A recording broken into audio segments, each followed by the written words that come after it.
Ms. Hassim said, show us where it says, that is SS47, where it says the PKTT is to be disbanded. You took us to 645, you read the first paragraph, then you took us to the second paragraph of 6.4.5.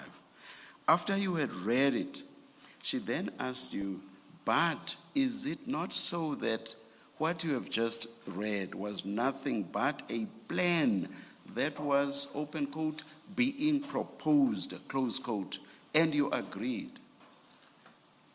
So it is on that basis that Ms. Hassim says now, but how can you again take us to 6.4.5 when all that it does is to propose a plan? That's where we are. But now you want to explain, I don't know whether you want to explain around 6.4.5 still. Chair, I think where it all started is when how I responded was to say there has been a build-up and a series of meetings leading to that. This is how it all started before we got to now the report that was now, where she focused now on the report. But I said how I relied on the fact that I was not surprised because there has been several meetings and consultations before. This is one of the things that made me comfortable to say in any event, there was a study that was conducted, and this study talks about the re-establishment of the specialized unit. Among others is the murder and robbery unit, whose mandate will be to look into the political killings and taxi killings, police killings, all those killings. Yes, General. We must start somewhere. Yes, you referred to several meetings and documents and so on. We must start somewhere. So we have started with SS47. All that we want, and that was indeed Commissioner Baloyi's question, is for you to show us a decision that says, PKTT, you are now being disestablished or being disbanded. Show us that. You've taken us to 6.4.5. All that we are able to glean from that is a plan that was being proposed. You have taken us to 6.4.5.1. There as well, we see nothing, unless you go back to it and show us, we see nothing that says, PKTT, you are being disbanded. We don't see that. Show us, take us, you said you went through this document overnight and that you did so thoroughly. Show us a decision that says, PKTT, you are being disbanded. All I can say, Chair, is that in all these documents, re-establishment and this one of evaluations of the implementation of... You'll take us to others. No. Let's not be disorganized. You'll take us to others, please, General, please. Let's deal with SS47. In SS47, show us where there is a decision that says the PKTT is being disbanded. You'll take us. We will give you the opportunity. You will take us to the next one. We will not gag you in this regard. Chair, I'm trying to respond now to this question in the overall, because these two documents that I'm sitting with, there is no where it is written PKTT must be disbanded. All of it. Because the document was not only meant for the PKTT, it was meant for all the task teams, which included the PKTT. Okay. All right, then. Can you take us to where in this document it says that task teams should be disbanded?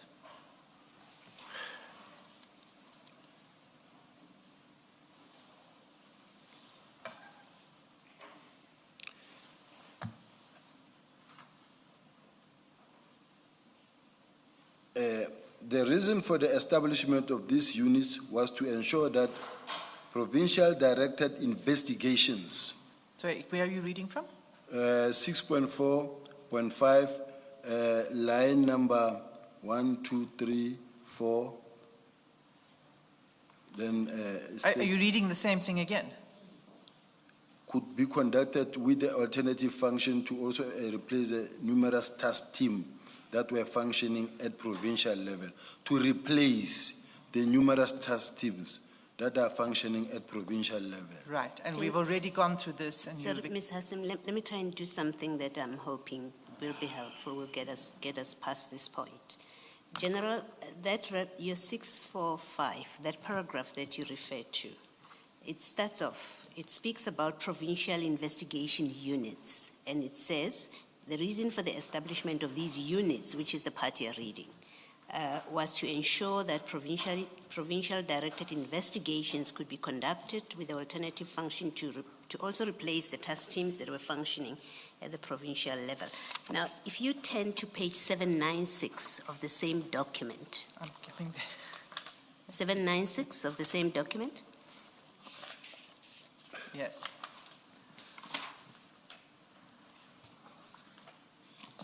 And 8.10 in particular.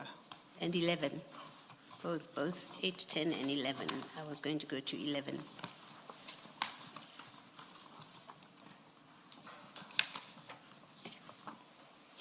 Yeah, at 796. Let's start at 8.11.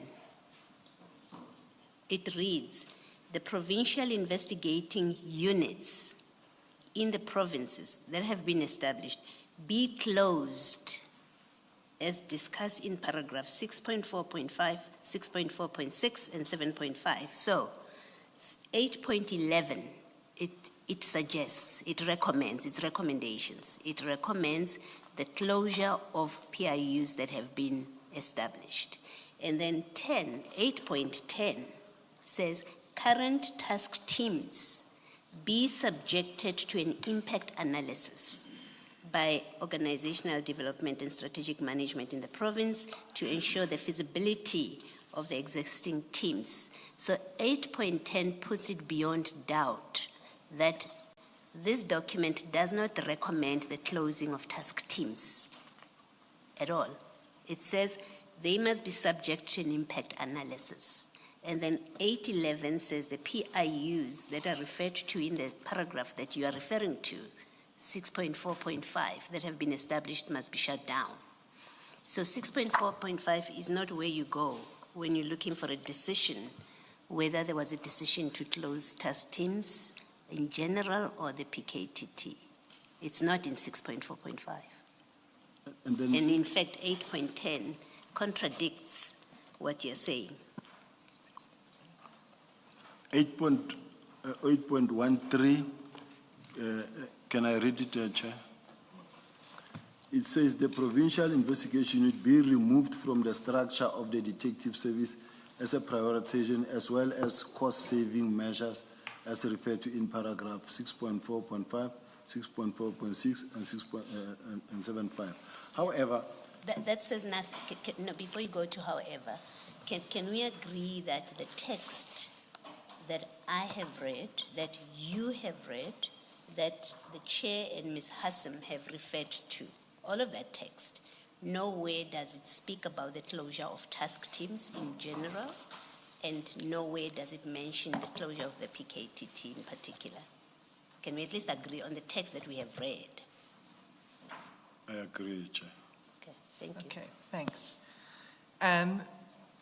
And I take it you don't wish to take us to any other part of this report? Can we move off this report then? Just one last sentence that I want to make, Chair, in relation to this thing. When I'm sitting with a document as approved by the National Commissioner, I understand that the National Commissioner signed it on the 5th of the 6th month. That says implementation to be implemented by the Deputy National Commissioner, Crime Detection and Divisional Commissioner. Implementation of specialized units. Specialized unit meaning including, among others, the murder and robbery unit, which is to take care of the political killing task team. As far as I'm concerned, it was actually dealing with the same issue. But if the commissioners are of the view that for as long as there's no word that says disband the PKTT, then all this is irrelevant. I will then accept. There's not much I can say about Or any task team. it. The document doesn't recommend disbanding any task team. But this document clearly deals with the rampant task schemes that are existing, and it says they take capacity from they disempower the units, they impoverish the units. And I'm trying to find a gap of explaining something, but I'm not, I don't, because I don't want to go to look like I'm just rampant. There are 2 points here. The first is that it says that current task teams must be subject to an impact analysis. Right? Right? So, presumably, once an impact analysis is done, there will be an evidence-based decision of which task teams are to be disbanded, correct? Yes. And this document was only signed off in June 2025, right? Yes. And that was well after the decision was made, Yes. 6 months. Yes. Okay. So the second event that you said, why this is no... Just before that, General, also, you remember yesterday, I asked you a question whether you accept that there's a difference between task teams and units, and you accepted that there is a difference. Yes. Yes, Chair. What my colleague Commissioner Baloyi took you to, that is paragraphs 8.10 and 8.11, they don't deal with the same subject matter. 8.10 deals with task teams, and it doesn't say task teams are to be closed or disbanded. It says they are to be subjected to an impact analysis. And then 8.11 says provincial investigation units that have been established be closed. So units. So there's a conscious distinction by the drafters to refer to task teams and to units. And task teams under which the PKTT falls are to be subjected to an impact analysis. So there's simply no question of a recommendation for the disbandment of the PKTT or any other task team for that matter. So your problem seems to be that you use task team and unit interchangeably, which is wrong. Do you accept that?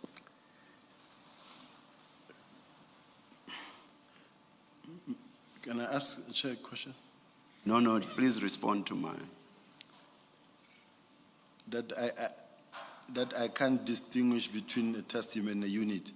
Maybe you can, but in the testimony you are giving now, you are simply using the two terms interchangeably. I'm not suggesting that you don't know which is which. 8.10 addresses task teams, and those are to be subjected to an impact analysis. And 8.11 addresses provincial investigation units, in respect of which the recommendation is that they should be closed. So simple point is, nowhere do we see anything that recommends closure in respect of task teams, a category under which the PKTT falls.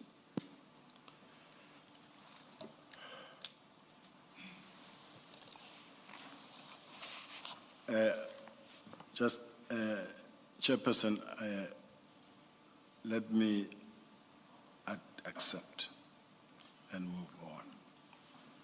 Please, thank you. Thank you. Chair, it is 1 o'clock. It might be an opportune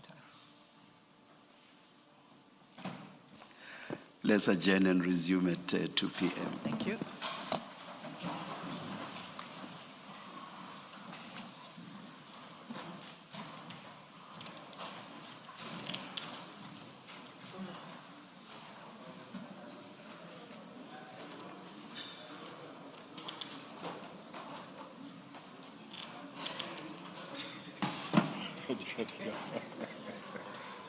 Ya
It's 13:59. We are ready to start. Please make sure that your cell phones are off. Thank you.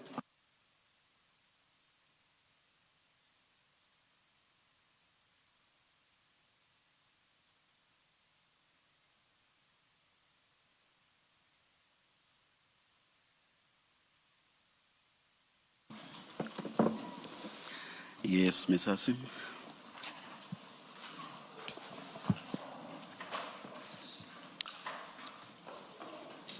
General, we're still dealing with this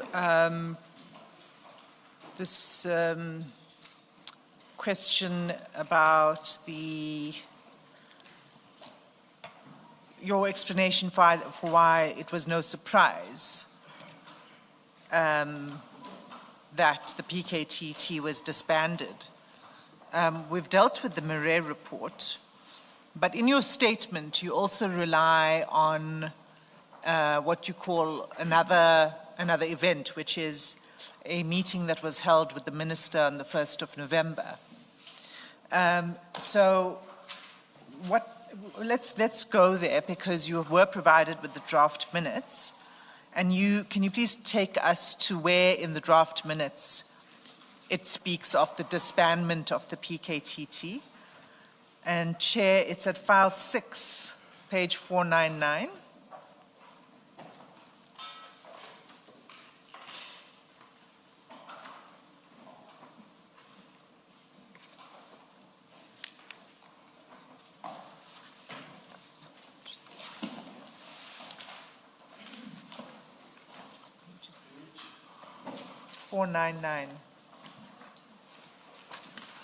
There are two page numbers, General, one red and another one black. So the red is 499, the black is 96.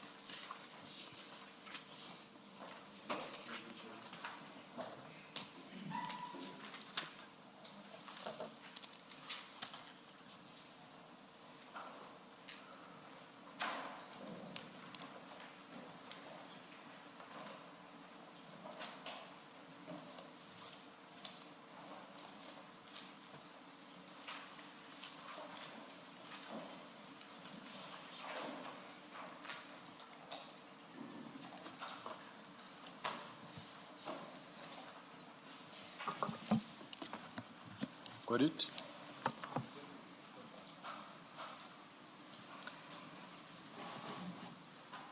Can you tell us where in the minutes it refers to the disbandment? There's a decision to disband or a pending decision. When in this document, Chair, you will never find anywhere where they say disband.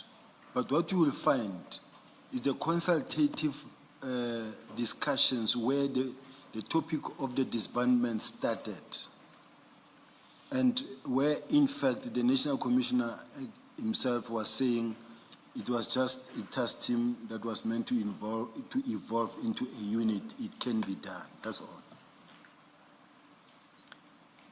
So it was just a discussion about. Sorry, can you just repeat? What did the National Commissioner say? Let me quote the National Commissioner verbatim from the statement, okay, from the minutes. That would be useful. Thank you.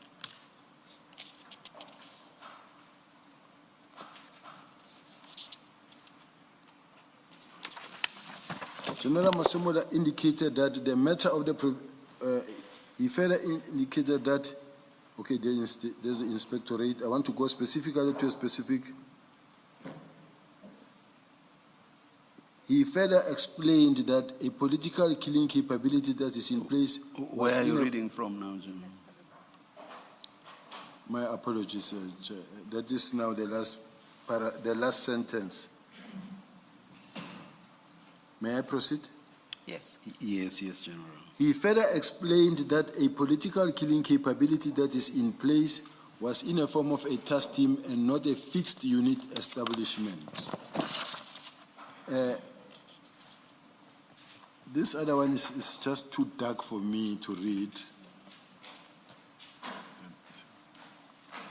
But what I know from that meeting, from the minutes that I have, he said that it was meant to evolve into a unit. and that it can be done. Is there any reason we are not projecting this?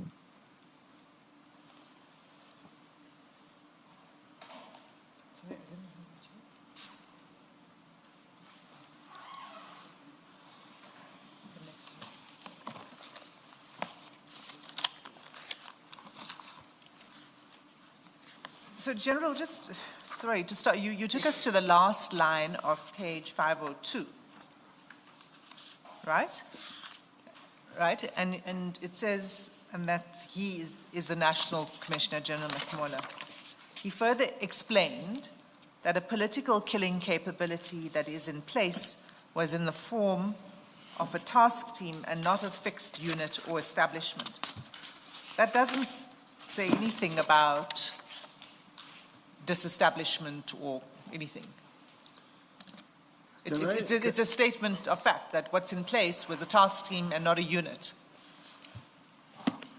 It doesn't give us any information about a discussion for the potential disestablishment of the task team.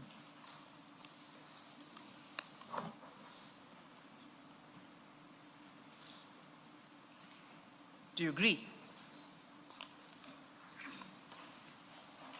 What gives me a little bit of a challenge, Chair, is that because I've been at the ad hoc as well, and then my file is marked, is underlined.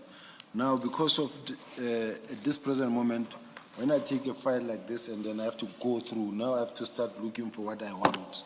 So that is why I take a little bit of... But for now, General, Ms. Hassim is asking you about the sentence you read. So I'm sure you are able to find that, because you read it just now. This is a question...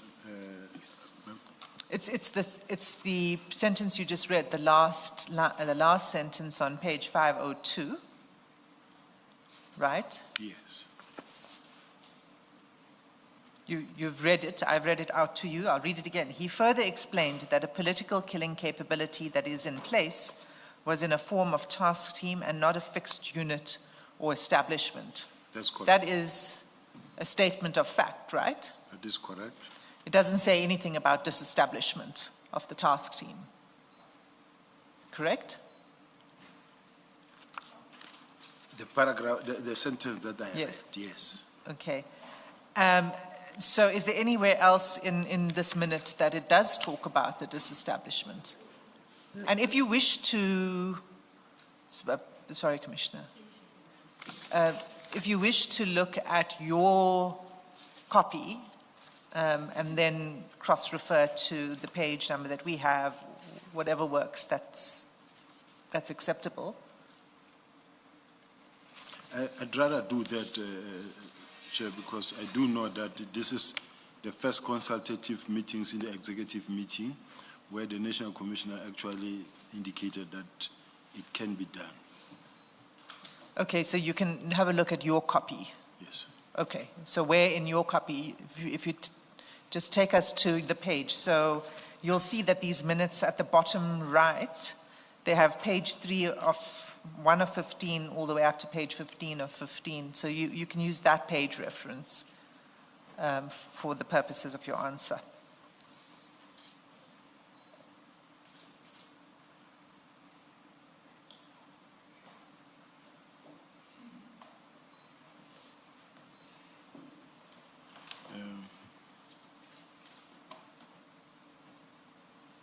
Chair, so that we don't waste time, can I come back to it? Can I do that, or should I, I don't want to avoid to respond to the question, but all I know is that I will find it somewhere in the statement, but if I can't find it now, then let me then read. When you say statement, are you referring to these minutes? Yes. Oh, all right. Mr. Sim, I think the idea to project was with reference to page 503 in particular. The General said, I can't see, and the same for me. But I think it may be important, in fact, what is there, because when you look at the structure of this document, and I'm going to take you back, if you turn to 501, the heading is slide 7, macro-organizational structure. And then you have a discussion that is recorded, and then it concludes at page 503, where it's blue. It says decision objective. And that's the format. And then the next heading is slide 8. And if you page through, you see that some decisions are made and directives. And I think we should look, we're now looking at what the general has read in isolation of the discussion under slide 7, under the heading slide 7. And I think we do need to see what those dark parts are and what the decision is. So the two ways to do it. I mean, first of all, it's projected, but also I think your copy wouldn't have these highlights, so it would be easier to read. Is that so, or do you also have that on your own copy, your personal copy?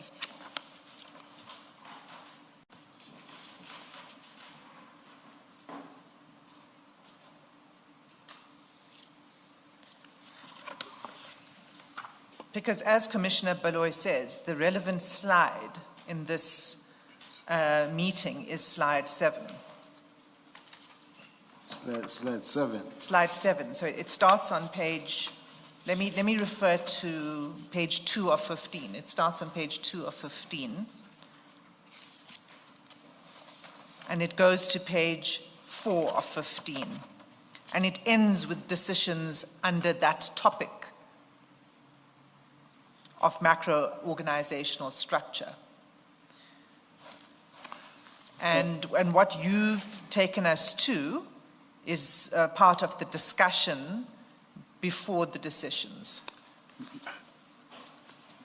Chair, when we go to page 3 of 15, page 99 or 502, and then you go to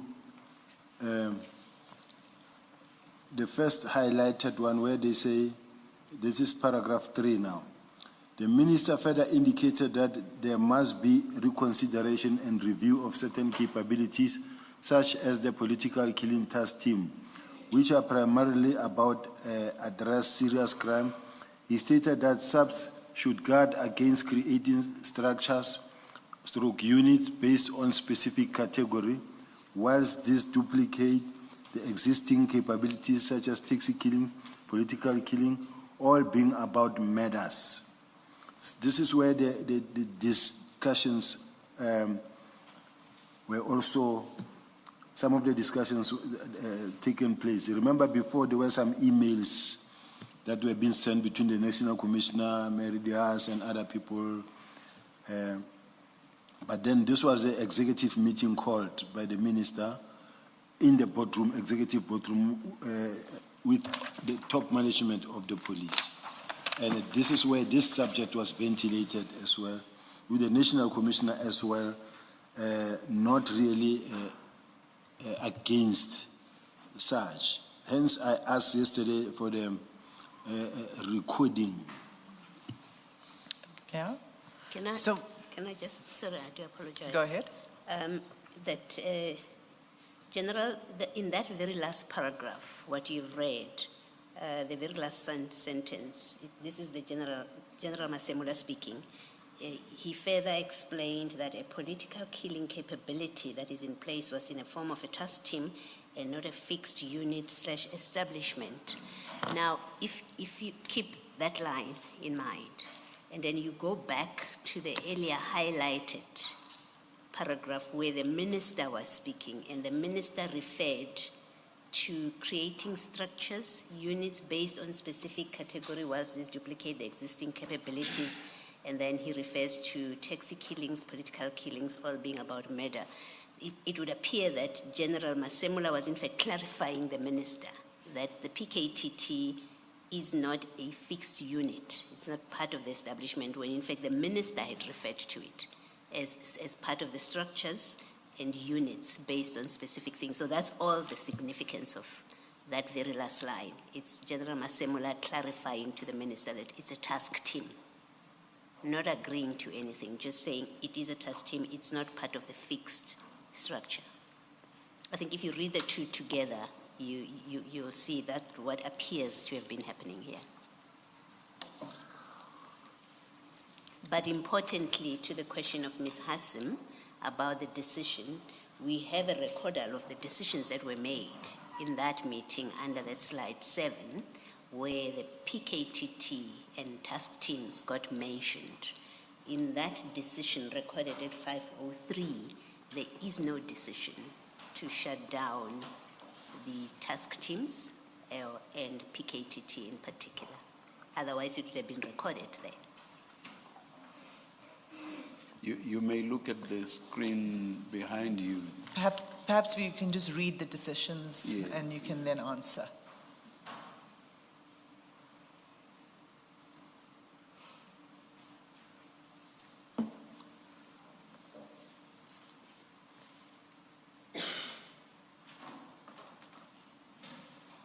Oh, the one on top, I was reading from slide 8. I'm sorry, Chair.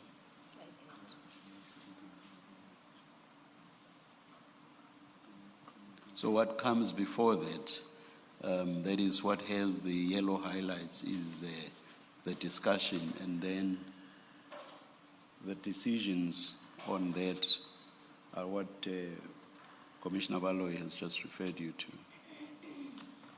You follow that? I follow, Chair. Yes. And Ms. Hassim now is saying, do you see that there is no decision there? Or was it Commissioner Baloy? That the PKTT must be disbanded. Where they are, the actual decisions now. It was, at that point in time, Chair, it wasn't a decision taken that says disband or it must be disbanded at all. It was a discussion to say there must be a reconsideration. This is now the foundation and the beginning and the momentum as it started gaining, to say there must be a reconsideration of this because now we are duplicating resources. So there's no, in the decisions, would you agree that there's also no decision that's recorded for a review to take place of task teams, including the political killing task team? Unless I don't read English well, because when I see here, it says the minister further indicated that there must be a reconsideration and review Yes. of certain capabilities. Yes. So that we've read that, and we've, this is clearly the discussion that took place. But the minutes reflect the decisions, and there are 3 bullet points. And what I'm saying to you is that not only are you correct that there was no decision to disband taken in that meeting, but there was also no decision that a review should be conducted on the political killings task team. Because if there was, it would be reflected in the minutes. Don't you agree? I agree. And would you agree that even apart from these minutes, no review was taken of the political killings task team before 31 December 2024? Because there was already a document that is in circulation, so there was no review. There was a document in circulation. Which document? This one of the one that we read earlier. The Murray report. Yes. Okay, but the Murray report we've already established was talking about proposals for the future. I'm saying, was there a review ever undertaken? A review of the capabilities and value of the political killings task team before the decision on 31 December, between this meeting and 31 December? I thought I responded, Chair. I don't want to be evasive. I want to answer a question honestly. Was there, General, was there a review undertaken pursuant to the meeting of 1 November 2024? Not pursuant to the meeting of the 1 November. That was your question. wasn't Yes, it? thank you. That answers the question. You want to say something, General? What pains me is that I'm being pushed into a corner of saying, was there disbandment instruction, yes or no? Was there a review? There was a document that is in circulation where I also signed, where finally the National Commissioner at his own time then also signed and say implementation must be done by General Sibiya. So I wouldn't expect that there should be another review on top of a review that is running, that is already in place. General, please understand what's going on here. We want to get the full facts. This is not about pushing you in any direction. If, as you say, there was something decided in accordance with the Murray report, you have said that. You have dealt with it. Now we are dealing with the minutes of the 1st November 2024. And you have read the highlighted part where part of which says the minister indicated that there should be a reconsideration and review. Now, you are being asked a different question now. It's no longer about the Murray report.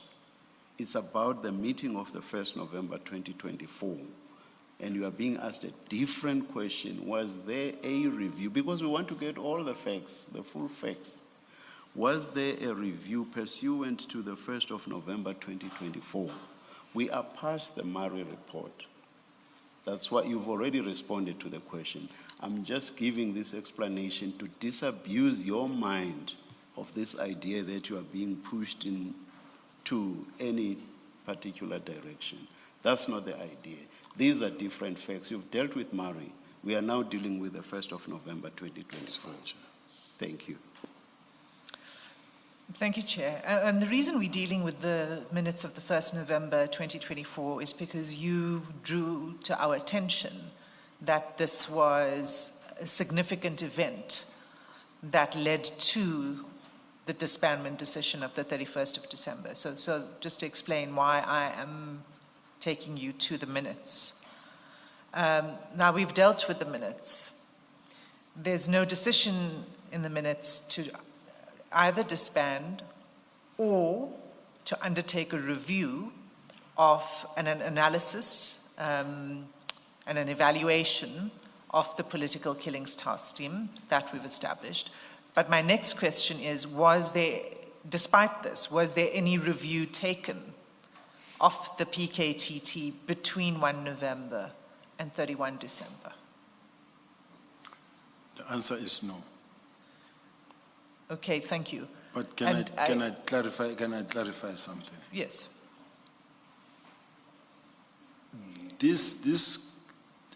Remember that this was a consultative process because there was a statement made by the National Commissioner that there was no consultation. So this document was meant to demonstrate that no, there has been meetings, several meetings, consultative meetings. It may not be the meeting that says disband or a decision taken that now we are disbanding, but this thing was discussed, ventilated in several meetings, of which the 1st of November was one of them. Thank you, Chair. But would you agree that in order to make the decision to disband and for a proper consultation to take place, there would need to be an evaluation, an impact analysis of the PKTT? I don't agree. So on what basis then would the decision be made? How does one assess then that there's no value being added by the PKTT? When a decision is taken to disband a task team, under normal circumstances, in every task team, this is not the process that we follow or that is being followed. You just, who makes the decision? Let me start there. The provincial commissioner can make a decision, or he who established a task team can make that decision. Yes. Yes. No, I accept that, but I'm asking you whether there would be a review. There would be some basis, there would be a reason to make that decision. You don't just make a decision without reasons. Yes. Okay. And do you accept that in 2024, let me call it the sort of state of knowledge amongst the senior members of the service was that the PKTT was doing very good work? According to their reports, General. Yes. And you shared that view, that they were doing good work? Yes. Okay.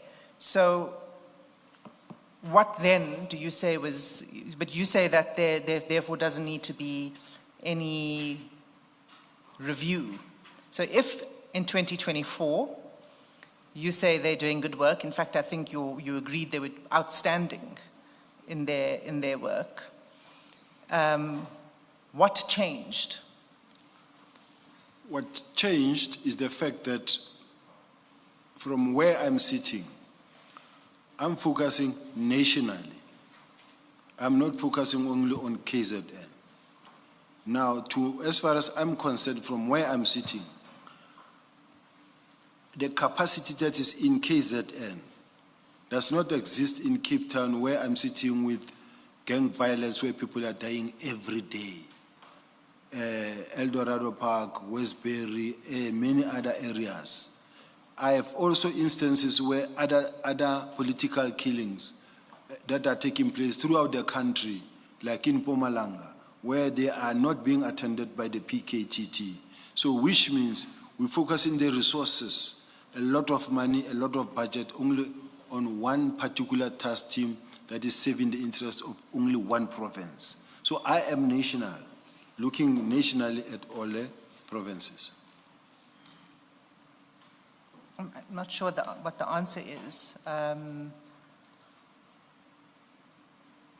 but let me leave it at that with your response, and ask you this: did you consult? You say there were consultations. Did you consult with the head of the PKTT, General Khumalo? Remember, I'm not the one that was doing the disbandment, because in my case, I was just carrying out the National Commissioner's instruction. So in my case, was just to relay the message that I received from the National Commissioner to General Khumalo. Sure, but I'm not yet there yet. I'm still before 31 December 2024. What consultations were there with the head of the PKTT before the decision was taken? We know there was no impact analysis, but was there consultation with the head of the PKTT? These meetings, including the 1st of November, those were the consultative process that were taking place. I personally didn't have to consult with General Khumalo because I was not part of it. I was not involved in it. Okay, are you aware of any consultations with General Khumalo on the issue of disbandment? He was part of the meetings. Was he part of this meeting on the 1st of November? All the meetings, yes, he was part. And in those meetings, concerns had been raised? Yes, and he even presented in Parliament, and yes. In November 2024? No, I say there was consultative and he was in agreement. He was in agreement? Yes. With the disbandment? Yes. General Khumalo? All of them. I find that very hard to believe, because General Khumalo has testified at length here as to the shock when he saw the letter, the instruction, on the 31st of December 2024. When we are to believe that is what he was supposed to also demonstrate in Parliament on the 5th of March, to say that I was in shock when that was discussed. But that is not what happened. He said the minister gave a directive to the National Commissioner. There has been several meetings held, and the disbandment will take place in a form of in phases, and then the cases will be taken to murder and robbery unit. The provinces, all the 9 districts have stabilized. Only eThekwini district is still the one. So all I'm saying is that if he was not in agreement, together with the provincial commissioner and the national commissioner, they were in the meeting in parliament, and they didn't Okay, oppose. but that was after the decision was taken, General. So I just want to stop you because I'm really only dealing with this small period in 2024. We have on record that the evaluation of the task team, the agreement was that they're doing outstanding work in the middle of 2024. And then somewhere along the way, something changes. And that's the period I'm talking about. And what changed was towards the end of 2024. I'm trying to understand at that point were there consultations with General Khumalo, and you're saying they were, and you're saying that he agreed that it should be disbanded. And I'm saying to you that can't be right because he's testified at length that that's not the case. But the fact that he testified and said what he said doesn't mean that in the meetings with the minister he did not really participate nor also raise concerns there or disagreed. Because if there was any such disagreement, it would have been recorded in the meeting, in the minutes themselves, that he was also not in agreement. But there's no such record. Just to make sure you are not talking past each other, give us the timing. What time are you referring to? What period are you referring to, General? Chair, I'm referring to all the meetings that were held since this topic was introduced in a meeting by the minister. Minister Mkhwanazi. Mkhunu, in a meeting. Meeting of the 1st of November? Of the 1st of November. So all the management were there, and this topic came to the fore, and it was discussed, responded to positively. By topic, are you referring to disbandment? Disbandment, referring to the reconsideration and review of certain capabilities such as political killings and inspectorate. But my understanding is that Ms. Hassim is asking you about disbandment, General. I can't hear the I'm chair. saying my understanding is that Ms. Hassim is asking you about disbandment, not the reconsideration and review that we dealt with earlier. That's correct. Yeah. Because we've moved off from review and reconsideration and those things. The question is about disbandment. Yes. All I can say is that he's never visibly indicated that he doesn't want to comply or he doesn't agree. He hasn't done that. General, can I just ask, maybe I'm trying to see if we can get to the answer of the question that you're being asked. This meeting is on the 1st of November. Yes. The disbandment letter is the 31st of December.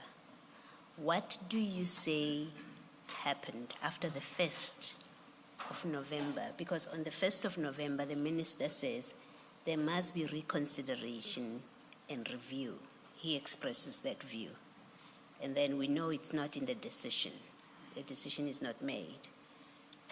When you say there were discussions, what meetings or what forum after the 1st of November before the 31st of December were held with a discussion about the disbandment of the PKTT was raised, and where do we find a record of that discussion? Because it is an important topic, so I would imagine that it is recorded somewhere, and it would have been in a formal meeting.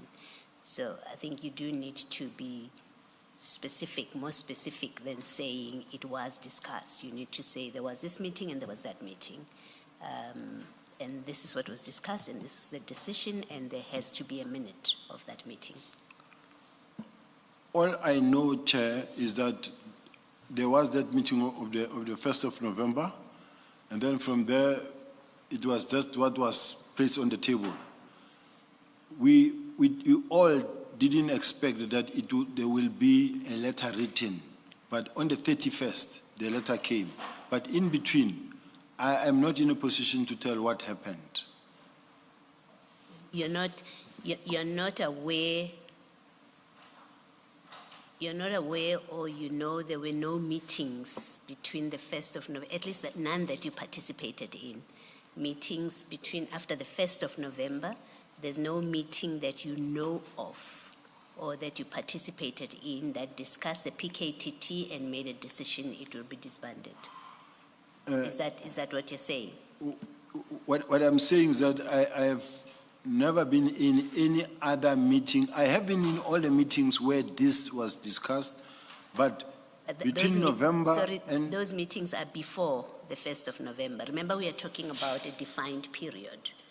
From the 2nd of November to the 31st of December is what we are trying to establish, whether there was a discussion and a decision from the 2nd of November and to a date before the letter of disbandment. No, there was no any other meeting that I can think of now from the top of my head. Okay. Leading to the 31st. Okay, thank you. Okay, thank you. General, can I ask a question? Looking at paragraph 63 of your statement on page 23. Page 23, Yeah. my statement.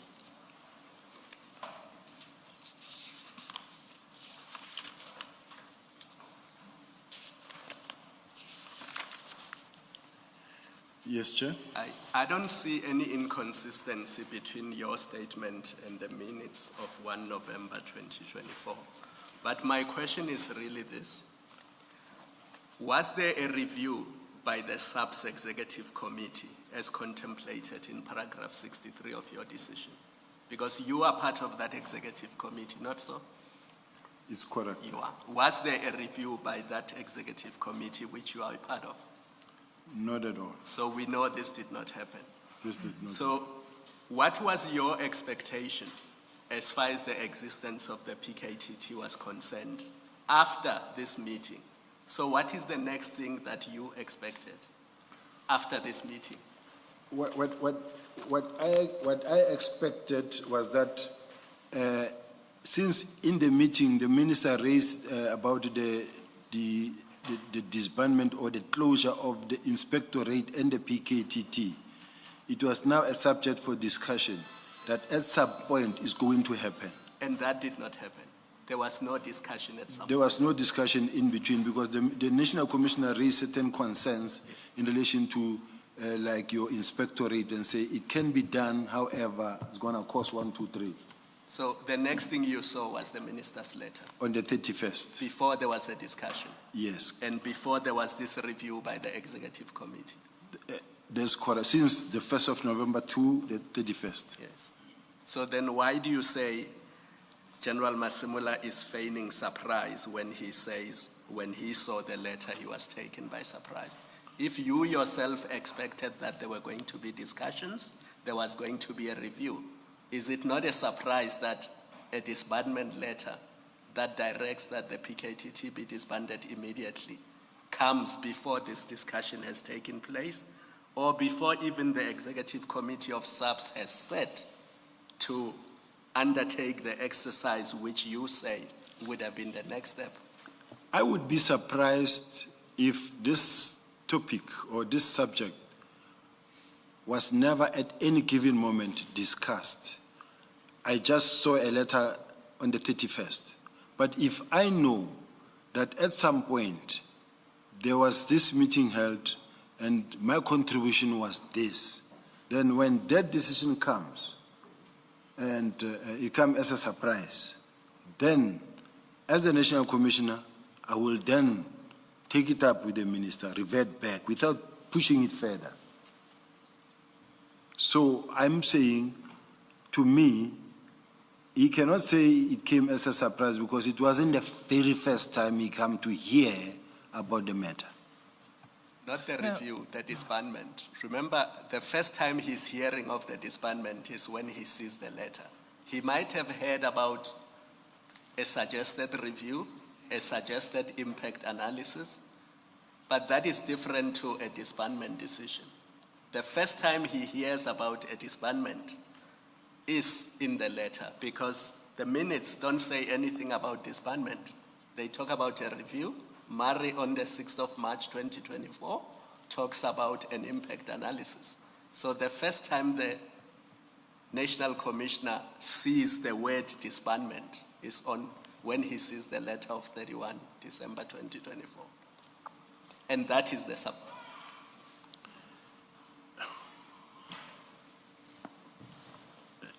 When the chair starts looking at me like that, I feel threatened now. Because I know what is coming. Well, can I say that I would expect, given how you've explained in this discussion with Ms. Hassim, where you, and Commissioner Khumalo, where you accept that the executive management was mandated or was going to have a discussion, that did not happen. And the next thing you became aware of is when that letter came. If that is so, on that version, I would expect you to say, I was also surprised, because we had a meeting on the 1st where the minister spoke about reconsideration and review, and then we as executive management were tasked, or we're going to have a discussion about this. We never had that discussion. The next thing that happened is there was this letter. That's what you've said to us. The next thing, there was this letter. I would expect you to say, the letter also caught me by surprise. Unless, of course, you knew that that letter is coming, which was not, and you would have known not through the formal processes and not through the documents that are in front of us. Somehow you would have known it. But you've told us I knew nothing about it. The last time we had this discussion was on the 1st of November. And after that, there was nothing. Executive management didn't discuss it. I expect you to say I was surprised. Quite honestly speaking, Chair, I was not surprised for simple reasons. Remember, there are a trail of emails that were exchanged, even some of them sent from the National Commissioner's Office to the Minister in relation to the political killing test team and the suggestion that it be disbanded. However, in the meeting where the minister raised... And you would have been copied. And remember, we are talking about the period from the 2nd of November. Let's not go back there. We know you had a meeting on the 1st. Okay. It had a particular outcome. So we're looking at from the 2nd of November up to the date that letter came out, what happened, right? So if you say there were a trail of emails, it has to be, because that's a discussion we are having now. We're talking about from the 2nd of November, and my question is, if that's the period you're referring to, when you say there were a trail of emails, my next question would be, where you copied, is that how you come to know about it? From the 2nd of November up to the 31st, where you copied in those emails, can we have copies of them if you were copied? If not, how do you come to know about them? But it's a specific window that we are discussing. In between the meeting of the 1st of November up to the 31st, I know of no meeting or no consultation. I was never involved in any form of discussion. I also saw that letter as it was circulating now on the media. Thanks, Shadrack. Thank you. There's another peculiarity I want to raise with you. The letter of the 1st of November, we're staying in that period. But it's, in fact, not inconsistent with the Murray report. The discussion on the 1st of November wasn't only about the political killings task team. The political killings task team was cited as an example. So, was there any consultation on any other task team, any review that was done on any other task team other than the political killings task team after 1 November? It was the inspectorate, it's not a task team, it's a division. No, It's a directorate. Okay, but I just want you to confine your answer to task teams, because do you agree that in the meeting of the 1st of November, the discussion was about task teams and the political killing task team was cited as an example? No, it was specifically about the political killing task team and inspectorate in that meeting. Okay, and if you look at the minutes, let's just see the language of the minutes. It says there must be reconsideration and review of certain capabilities such as the political killings task team, which are primarily about, I think he means addressing serious crimes. So it's cited there, such as an example. And then if you look at the second sentence, he states that the SAPS should guard against creating structures or units based on specific category while these duplicate the existing capabilities. Example, taxi killings, political killings, all being about murders. So he referred to the taxi killings task team. So this is what I'm saying to you, is that what was under discussion for review was not only the political killings task team, right? Yes, I am aware that in the Eastern Cape, or I think Umtata, there was one, now I'm not sure whether it was disbanded or just established, but there was a political, there was a taxi violence killing. We sent a team down there that had to be disbanded as well. When was that? It could be around about the same period. I may not be right. I may not be accurate with my date, but I'll confine myself to the question in relation to the task team to say it was set as an example. It was as an example. So, which to me would also give one a reason to think that it's, let me put it this way. I would have thought you yourself would also be surprised that it was only the political killings task team that was being disbanded out of all of the task teams. You were not surprised by that. Is that right? No, I was not surprised. Why not, when the discussion was about task teams, not only the political killings task team? I think I did explain that I've got a bigger priority. This task team is just a task team.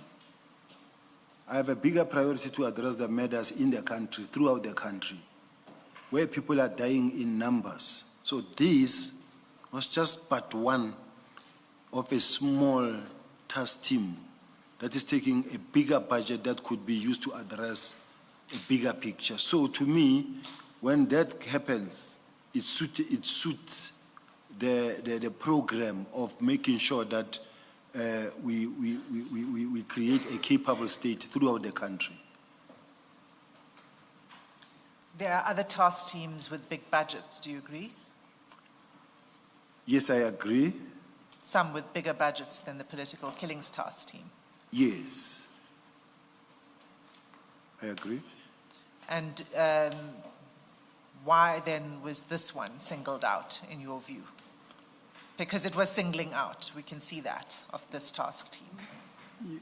I think there's a difference in a sense that when you talk about the one for illegal mining, it's a continuous phenomenon which is far bigger than the issue of the task team, and it is funded from CARA fund. And its handling is not only provincial. It's not only provincial, it is throughout certain provinces that has got a illegal mining problem. Okay, but other than the illicit mining task team, what about the other task teams with bigger budgets?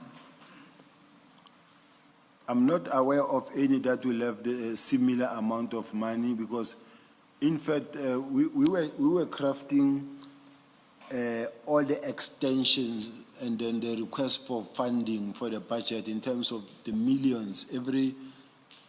Sometimes there would be requesting for 37 million just for 1 month. Now, I'm saying, to me, I was interested in making sure that I capacitate the murder and robbery units, because this murder and robbery units, the same task team could just be plunged into the murder and robbery unit. Then you still have the same capacity doing the same job, but not in the form of a task team, but you having it as a unit with the same capacity. Okay, I'm going to leave it there. I'm going to say to you that it seems very peculiar that only one task team is singled out of many, where others have bigger budgets. Some have been going on for longer than the political killings task team, have been in existence for longer than the political killings task team. Just before you move on, just one question in the hope that there won't have to be follow-ups. General, on your point about why General Masemula could not have been surprised and why you were not surprised, you rely in your paragraph 63 on the minutes of the first, or rather the meeting of the 1st of November 2024, and you then refer us to those minutes. What I want to know, because we have seen that the decisions themselves, which you were referred to, the highlighted part in the minutes, you saw there that there's nothing about the disbandment of the PKTT. Now, what I want to understand is your understanding of the words reconsider and review, which you use in paragraph 63 and which I used in the minutes as well. Fine, I'm engaging you at the level at which you debated or argued. That's not in the decisions, it's in the discussions in the minutes. But I will engage you regardless of the fact that reference to reconsider and review is not in the decisions. I just want to engage you at the level of your reliance on the discussion. Now, what's your understanding of the meaning of reconsider and review? Reconsider or review? Chair, when I say reconsider your decision, I mean I would be saying that do you wanna reconsider your decision, because your decision that you have taken, I don't think you need that. You wanna reconsider. Now I'm saying reconsider. Just think twice or think again whether you really still need this. And when I say review, I say you took a decision that you might have to go back to and review. Because as far as I'm concerned, this is no longer really serving all the people of South Africa equally, or it's not making the necessary impact, or it's not giving us value for money, and you have it and it's continuing. Do you want to review that decision that you have taken? That is how I understand it, Chair. Without suggesting that the two words are synonyms, do you accept, though, that both words admit of the possibility that the person being asked to reconsider or review may decide not to change their decision? You accept that? I do, Chair. Thank you.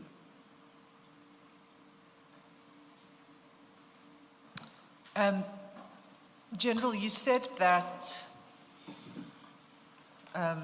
there were emails also after 1st November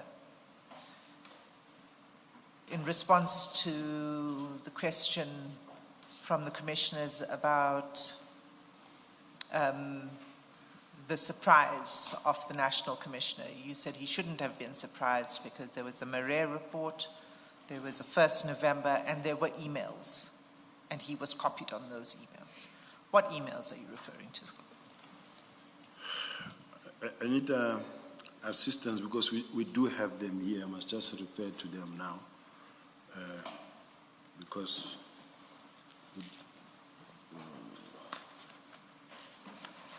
Emails during what period, General?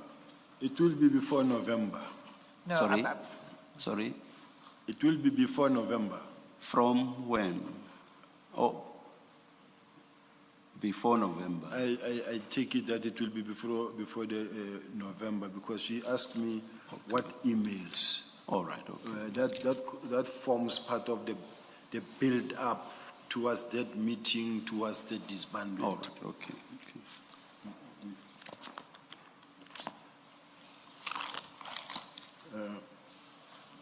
Chair, am I expected? Are you referring to would you like to look at your statement again?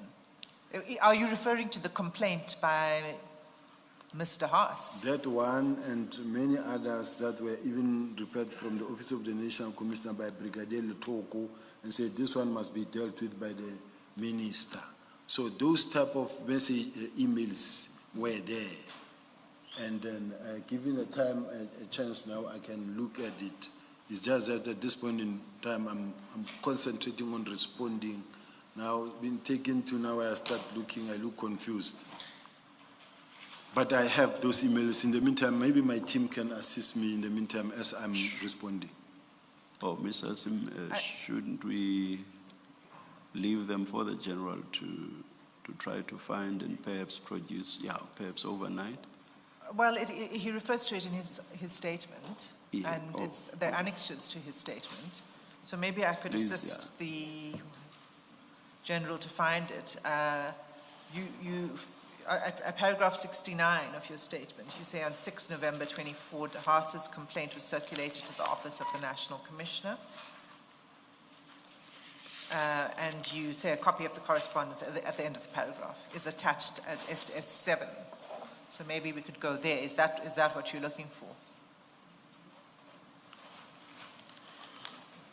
67 talk about 31 October Meridi House.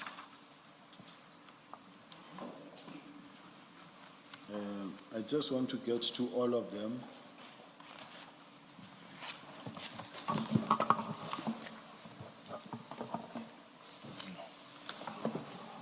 This one is yours. SS7 is file 2. And that's at page 192, I think. There's some superimposition there, but I think it's 192. It is 192, Chair.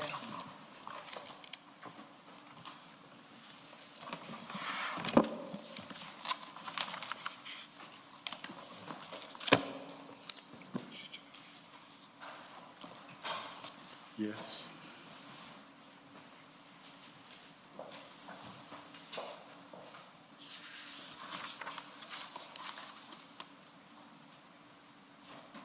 Is that what you're looking for? That is correct, Chair. This is what I'm looking for, but I see all of these ones from Babalwa Mbengo, 4 November.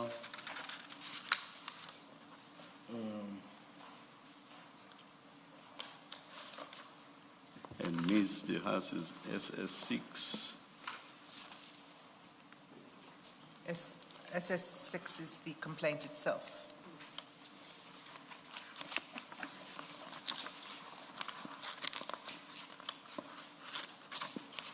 Yes, is that one, even those that went to Parliament, it's before November. Well, it looks like the emails, the correspondence that you're referring to is on 6 November. And she seems to, if you look at page 193. Page? 193, it's an email from Ms. De Haas to several recipients, and then that is forwarded to the minister.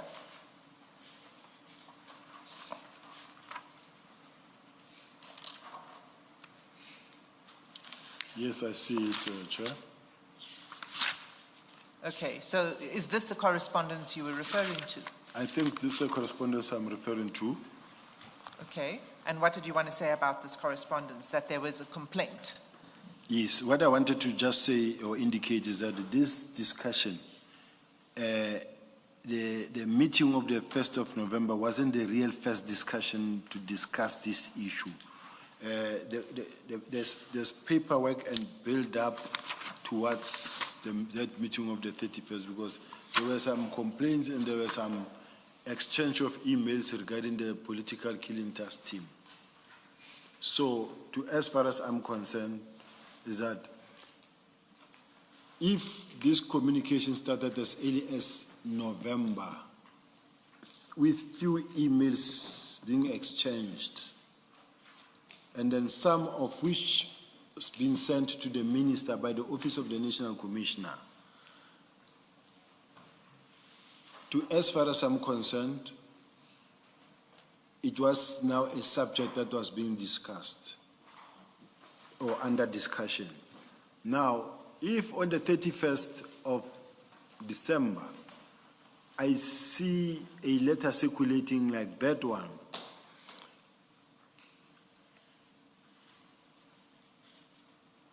it was something that I saw, and we all didn't expect it, but it happened. But to say I was surprised, I can't say I was surprised, because it was once discussed.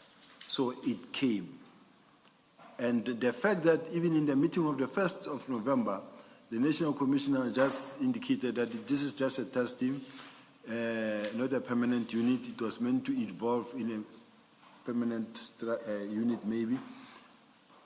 That's why I didn't get the shock of my life, because it was already a known subject.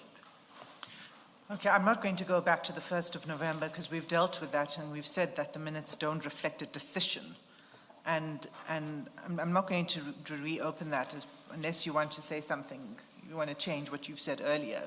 I think we closed that off.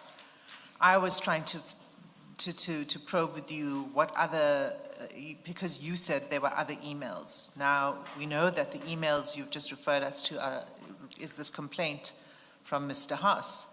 Wouldn't the appropriate thing have been to investigate the allegations that were made in the complaint? That would be the appropriate next step. Wouldn't you agree? I agree that the allegations needed to be investigated. I mean, and it couldn't be a basis to disband the task team without an investigation. The fact that a mere complaint is laid, and I don't say mere in a dismissive way, the fact that a complaint is laid against any unit or any task team or any person in the SAPS, any member of the service, is not sufficient to take action against that person or that team. I think if I was the decision maker, I was going to be able to respond my way. Because now this was the minister's decision. No, I want you to respond your way, because I want to understand why, we're talking about why you were not surprised. You said you were not surprised because there was this complaint. It was already there on the table. So the question is, the appropriate response to this would have been to conduct an investigation into the allegations. Yes, but it wouldn't still be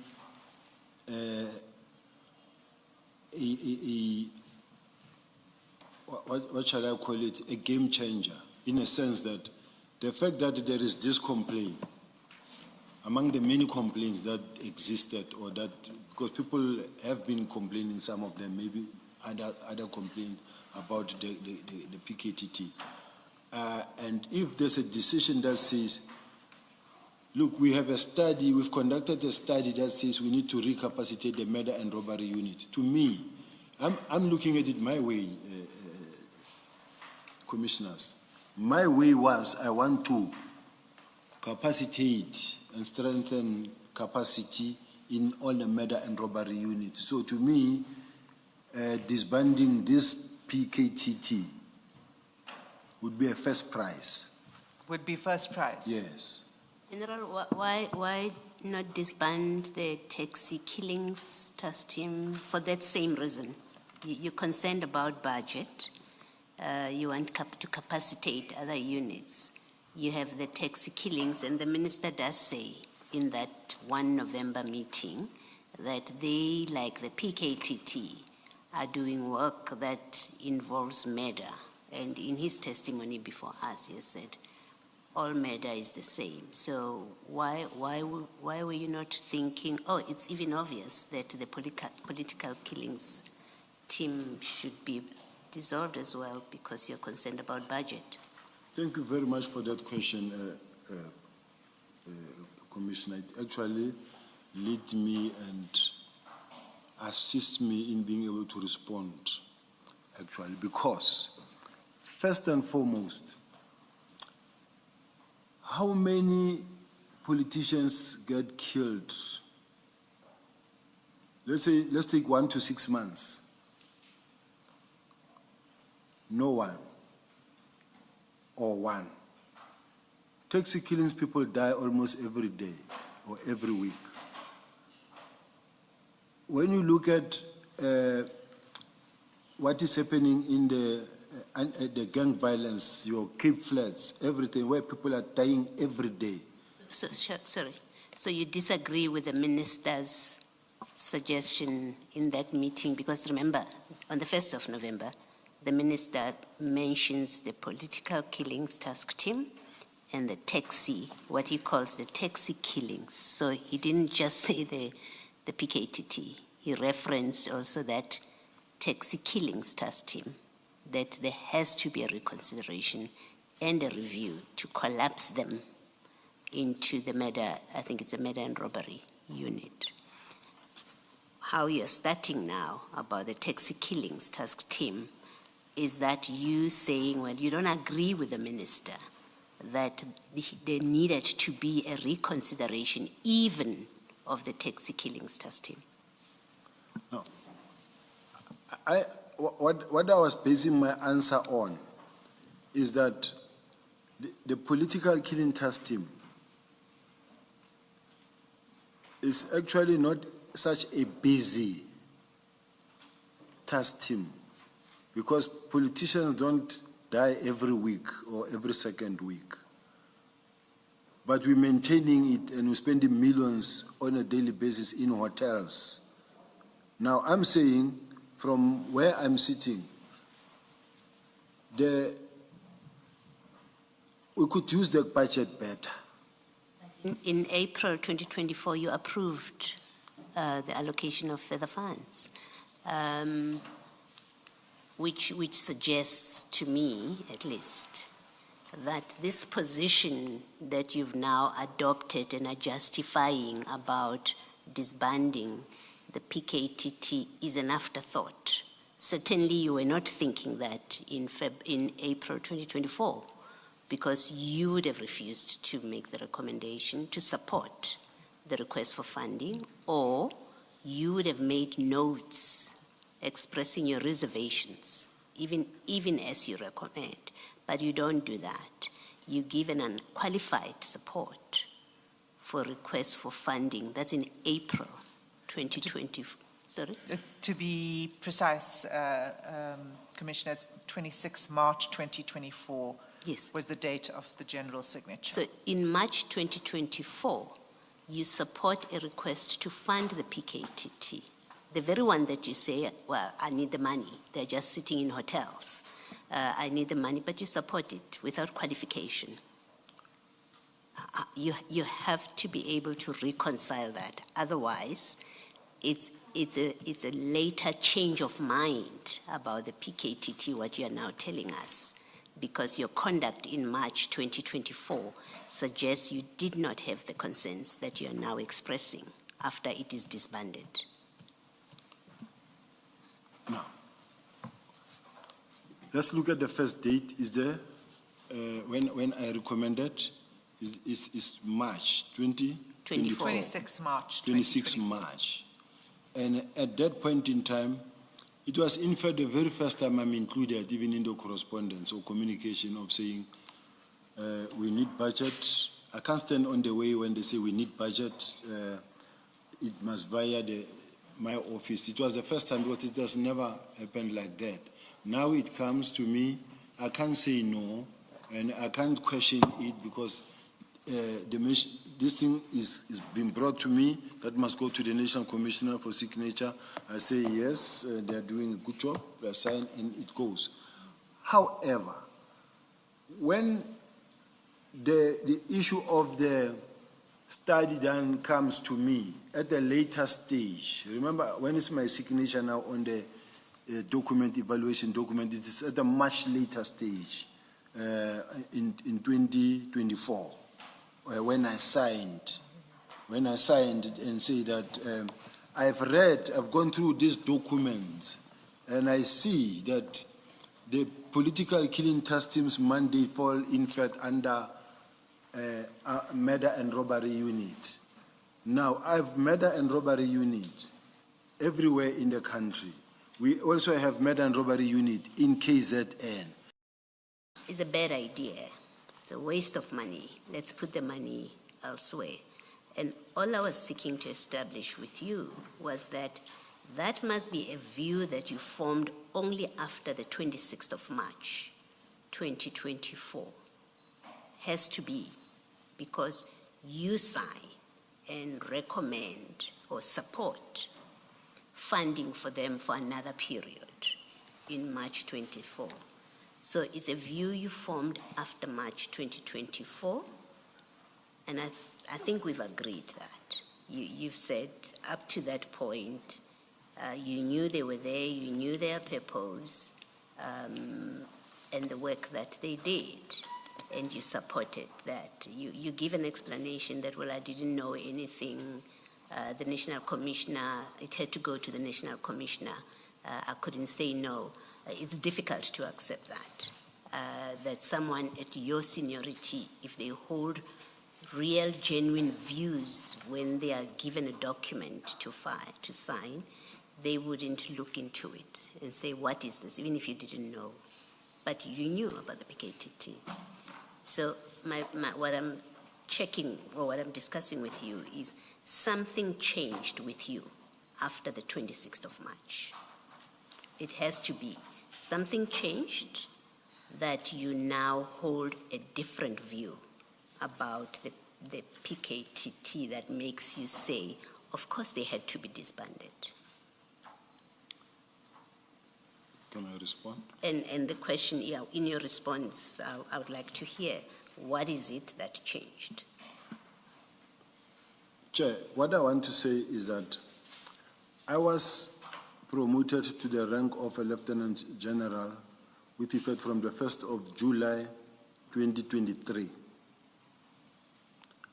Now you count the months leading to March when I signed, when you're still getting comfortable in the new position where now you're looking into various documents and various how to improve service delivery or how to improve your office in such a way that it is able to be effective. Now, after that March to where it was, I'm now in the system. I now know what I want to achieve. I now have had the benefit of being to El Dorado Park myself, Hanover Park. I've had a lot of experience of what I see, and I have now a report in front of me that says, we have had this study that looks into these task teams, and then because there is something that is attached to that I want to say, that make me more support the idea of the task team is not a good idea, is that I have this member carrying 600 docket, 800 docket, 500 docket, 400 docket. Now, they're no longer working on this docket, but they're tired of this docket. But what they want to do, the shortest route is to say, I wish they can send me on a task team, and someone goes on a task team and they leave those dockets there. And those dockets must now go to the station, to the branch commander, who must redistribute them to other members who are carrying a lot of dockets. Sometimes they say, oh, you think he's clever. He's going to a task team, he leaves this, they put them there. When you come back, after 2 years, 3 years, your dockets are still there. And they never worked on those dockets. So to me, the issue of the task teams, the task team is meant to go and extinguish the fire now, get it over and done with, come back to where you belong, not to be a permanent thing for years. So the issue of the task team of keeping dockets, because even where these people that are in the task team left, you can't replace them because it is their positions. You're running short of manpower, they are there doing something else, but you can't replace them here because, and you remain empty here. And that's not unique to the PKTT, right? You're not saying that that cannot be a justification, and certainly the minister doesn't rely on that.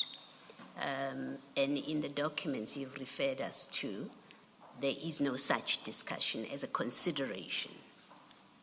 But more importantly, yes, it's a concern, and there's probably merit to that concern that you're raising, but that's something that's not unique to the PKTT. When you create task teams, which the SAPS has a lot of, we were told, when you create task teams, that's the consequence, right? You get people leaving dockets, somebody else looks at, so it couldn't be a justification for the PKTT's disbandment.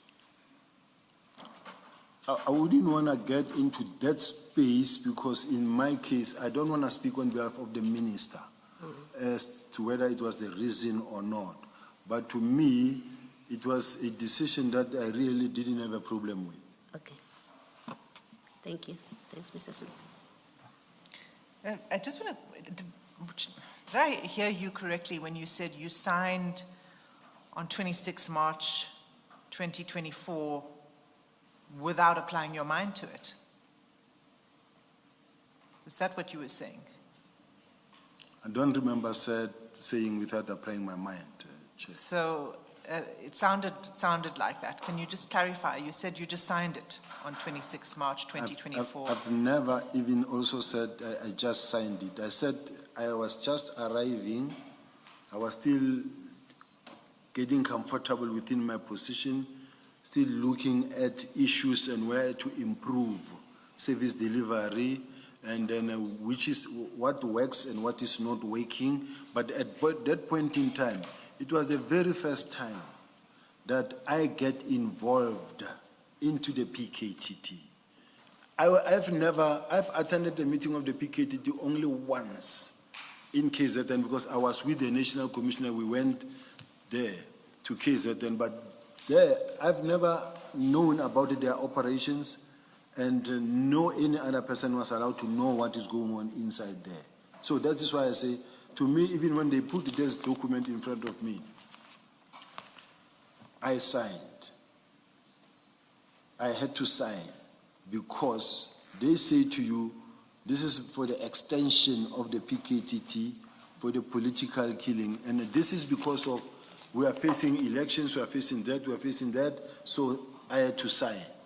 You didn't have to sign, of course. You could have, well, one, you didn't, I mean, you didn't have to recommend. You could have not recommended if there were reasons to, or you could have recommended with qualifications.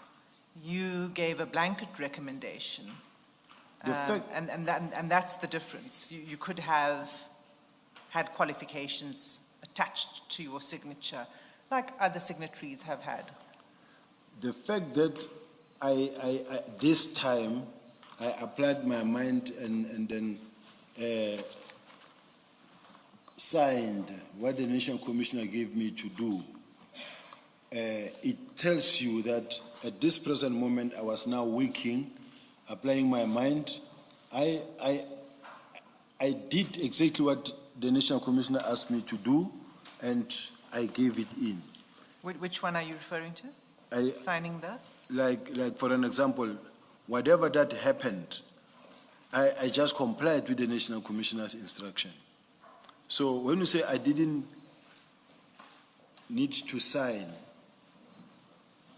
I was going to be regarded as now defying. No, sorry, you misunderstood me. I meant that you either recommend, it's not that you don't sign, you either recommend, that's what's the power that's given to you from the position that you hold, which is a very senior office, and there's a reason why it has to go through you before it goes to the National Commissioner, because the National Commissioner's signature comes after yours.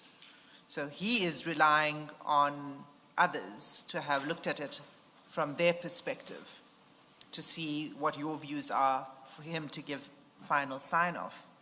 So when you receive it, your task is to apply your mind to it and make a decision whether to recommend, not recommend, or recommend with qualifications. Do you agree with that?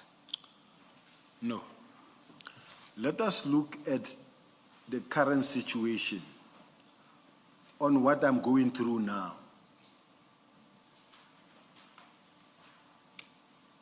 Let us look at the current situation where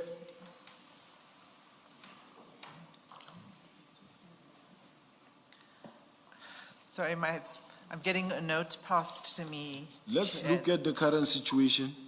Okay. No, answer the question and then I'll address the note. Thank you. Let us look at the current situation where there's an instruction to disband and it says immediately. And then personally, having disbanded units, having participated in many disbandment, we disband task teams on a daily basis. We move people around. Because of natural attritions, people die, resign, get promoted, transferred. To me, to disband immediately is not really a critical challenge or issue. Now, and then you also get the National Commissioner saying, yeah, but I said let's wind down. And then you decided that no, this thing can be done now. Look at where it put me now, at home. So the sentiments that says, you are a senior manager, you could apply your mind, doesn't work. Because as a senior manager, I said, but in disbanding the task team, there was an instruction from the National Commissioner and General Khumalo himself that says those members of the task team that have been trained from different environments, let them be sent to stations so that they can implement that what they've been trained to do. But General, you're not answering the question. You're discussing something that comes much later. Oh. The question was, you are a signatory, you sign, rather. You're one of the people who are making a recommendation, have an option to make a recommendation, or I do not support, I support. I recommend, or I recommend with qualifications. Now, we know from evidence that General Dimbane did put in a note. She supported, but made a specific recommendation, a suggestion that these must be for budgeting purposes, to regularize budgeting. This task team should be regularized into a unit, something to that effect. Discontinued. Something to that effect. And the National Commissioner had a response to that in that same form. So you had the option at that point to say, I support, because you say, I'm new, I don't know this environment, but this work rightly is work that the murder and robbery unit should be doing, and maybe consideration should be given to that. I think that's what Ms. Hassim is putting to you, that you did have an option on that form to sign and and recommend, because you don't want to get into trouble with the National Commissioner, as I understand you, and you don't quite yet have an understanding of what things are like, but you at least know the work that they do, and you know that it falls within the murder and robbery. So you could have said something, but you signed without qualification, which is what causes this debate. But on paper, you had no problem with approving that funding request. You had no problem with it on the documents that you signed. Yes. And it's only later that you pick up problems with it. I agree. Thank you, Commissioner. Chair, I think it might be best if I ask your permission to let Ms. Killian address you on the note that was addressed, rather than me addressing it directly with you. Yes, Ms. Killian. I'm a bit surprised as to what I should address. Okay, the note that was... Yeah, let's Adjournment. just, few minutes, you'll indicate when you're ready for us. Thanks. Let's adjourn.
We are ready to resume. All those whose cell phones were ringing, please make sure that they are off or on silent. Thank you.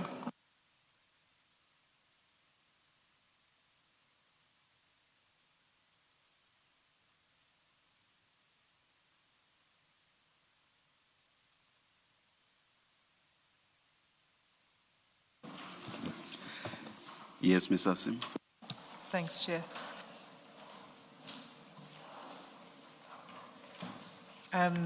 Sorry, General, just one last question on this, on your response that you orientating yourself when you took the position. You said earlier that the work study, the Murray report, in other words, you were aware of that already by 2024, before you signed it in September 2024. Isn't that so? Because it was in existence for some time. No, I wasn't aware of it because part of my complaint is the fact that documents sit for too long in offices. So if you see the date on which I signed, it's much deeper in the year. So I was not aware of that Murray report at that point in time. So when did you become aware of the Murray report for the first time? I think I needed a week to read it, go through it, and then sign it. So it will be around about a week. Around about a week. You weren't aware of the work study that it started in 2019. You weren't aware of the concerns and the proposals that were raised until September, you say, 2024. Yes, remember I was not in the employ of the SAPS at that time. Okay. Chair, I'm going to move to a new topic. So if there are any other questions on the issue of the disbandment and the decision, now is the time. No. Thank you. Please proceed. Okay. So, General, I'd like to move now to post-31 December, to the issue of implementation. You said you became aware of the decision when it was circulating on social media. That's correct. And, but when did you get official notification? On the 3rd of January from the Office of the National Commissioner. And I just want to take you to your letter of 17 January.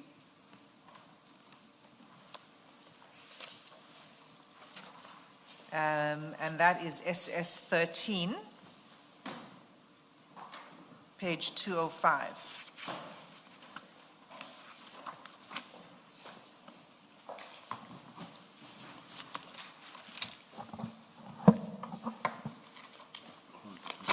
These are your files. Where's my files? This one. SS 13. Page 205.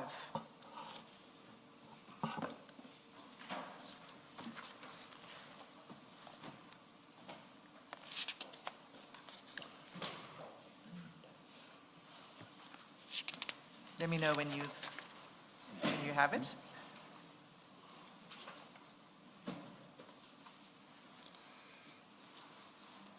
I have SS 13 here, Mary. This is SS 13 of my statement. I don't see page 205. I'm at SS 13, so I'm looking at the other file. Oh, okay. Yes, I can see it. Is it. Then I'm far from the mic, so will it? I'll have to. Well, you can use your version, and what you can do is just refer to paragraph numbers. Can I just be assisted so that I focus on the mic? Otherwise, I'm going to face there. I've got it, Chair. Thank you. So if you wish to reference any part of this letter, General, you can refer to the paragraph numbers or the page numbers at the bottom. The small page, the small numbers in the bottom middle of the page. Okay, so this letter you prepared, is that right, on the 7th? Well, this is the letter that you say you prepared with the assistance of General Rabi. Correct. And, but you also said that you read the letter and you agreed with all the contents of the letter. That's correct. And in paragraph 2 of this letter, in the second sentence, you said this decision, meaning 31 December 2024, was informed by an assessment that the task team no longer significantly contributed to policing efforts. What assessment were you referring to here? Because as we know, you've said there was no review or analysis of the task team. So what assessment are you referring to here? This letter, I think, must be read in conjunction with the minister's comment on that meeting of the 31st, on the 1st of November, considering the fact that this letter that we are talking about comes from the Office of the National Commissioner, as directed by the National Commissioner, to assist me to craft this thing. So this letter. So even though I signed this letter, I think there is a general agreement and understanding that this letter was signed by the Office of the, comes from the Office of the National Commissioner. So commissioners to be really bound on to certain words and say, what were you meaning? What were you referring to on this document that was prepared by the Office of the National Commissioner? And then saying that I can sign it because it's directed to DIFCOM intelligence. I will respond and I will attempt to respond, but to be fair, this letter, from the very onset, it is known that I am not the author of this letter. So, again, we have a signature by you on a document that's a lengthy document, but you disavow the authorship of this, the ownership of this letter.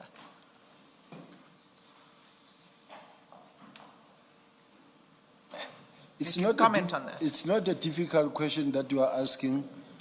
I'm just worried that we all agree that it comes from the Office of the National Commissioner, Well, and that it can be signed by me. And when I read it and I went through the contents, to me, it was a plan on how to go about in disbanding. I signed it. I'm not that doesn't sound like a full and candid response, General, because what you've said, first of all, let me just say, this letter is not a letter that's prepared like an information note is prepared, and you see who the author is of the note, and then you have a signature that recommends, you endorse it, in other words. A letter that's, a document that's prepared by someone else. It usually then says it's prepared by somebody else. That's the first thing. Right? You agreed this is not that kind of letter.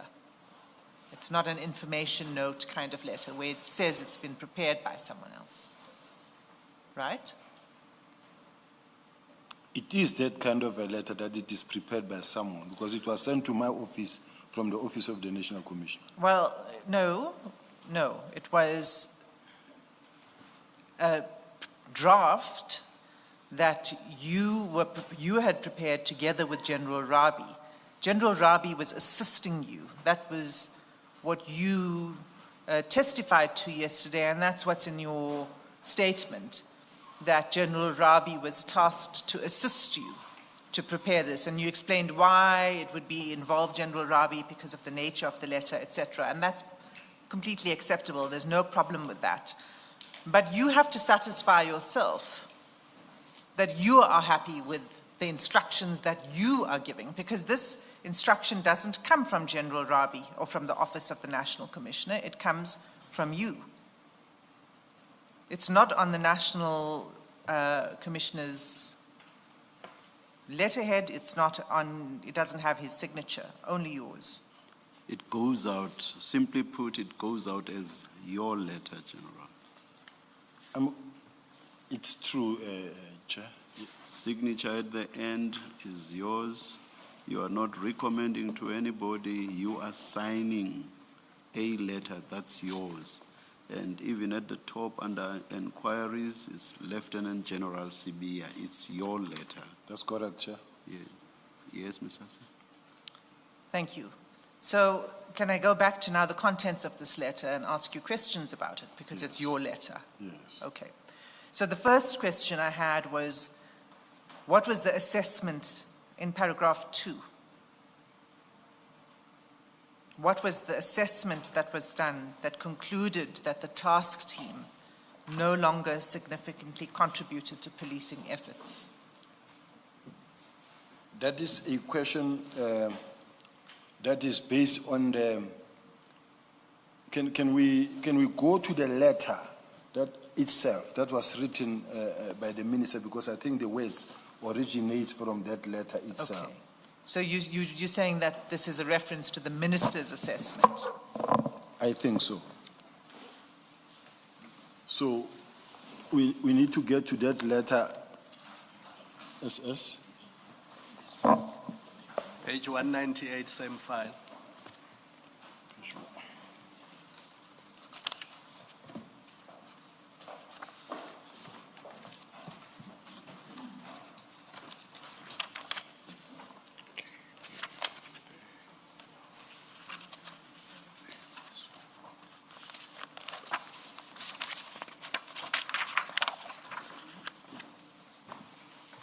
General, did you find it?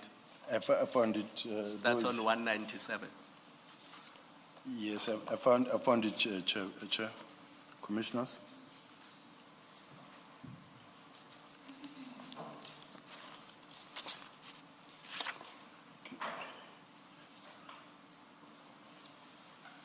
I need to get the one that is written in, because this one is very small font, very small. Either I can see it here or a document, the real document, because this one is, you can't read. Do we have another version of it? Yeah. Blow it up a little bit more, please. Is that General, legible? do you want to look there? Yes, I can. Yes. And, you may then indicate whether to scroll up or down. Yeah. Can I, let's go to the first sentence. Trust this course. Justices in the first few months towards the end of the year, I have made observations on a number of important aspects on the SAPS and policing. For purpose of this letter, I'm focusing on the 3 aspects that require very urgent attention to address some of the challenges at hand. Now, as far as I'm concerned, Chair and Commissioners, to say I trust this correspondence find you well in this festive season. In the past few months, towards the end of this year, 2024, I have made observations on a number of important aspects on the SAPS and policing. For the purpose of this letter, I'm focusing on 3 aspects that require very urgent attention. Now, we can go to the one of the political killing, number 3. All right. Management Executive Committee meeting later in January 2025. Key reference points to include, but not limited to, the following: a comprehensive analysis of the current challenges of scrutiny. No, this is the port of entry. Yeah. It's point 3. Point 3. Can you? I want the one that speaks to political killing. Point 3. Yes. In 2019, a directive was made to the National Commissioner of Police following the Mkhwanazi Commission report. Even though not flowing directly from such that an interministerial task force be established, the key mandate was, I don't know whether it's stop, what? Can I suggest that you go to the next page? It's clearer on the next page.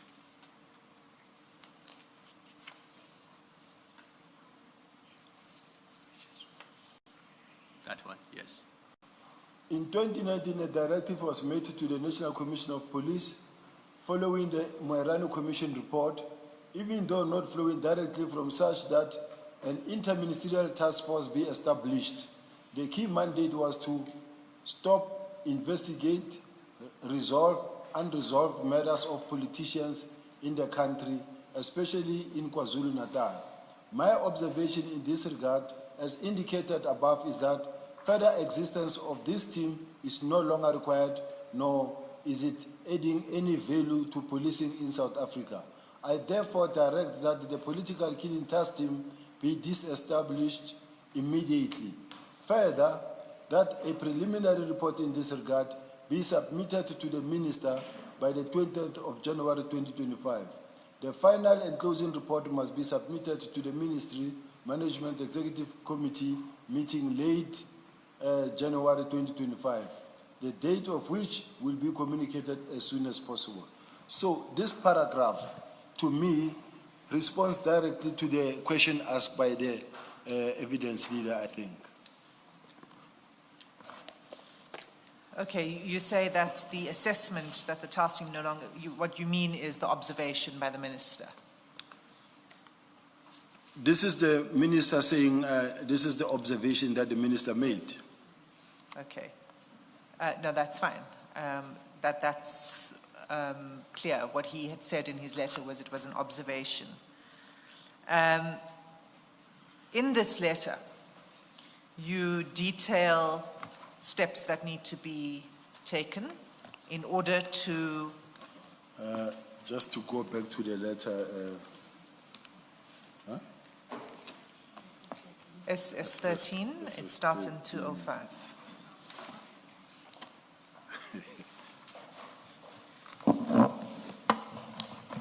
SS13, all right.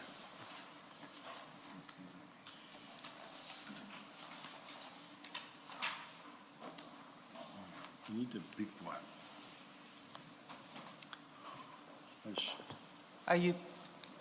Do you have it, General? Yeah, I'm back to the same problem, but it's okay. I'll try to hold on. Well, what's the problem? Perhaps we can assist.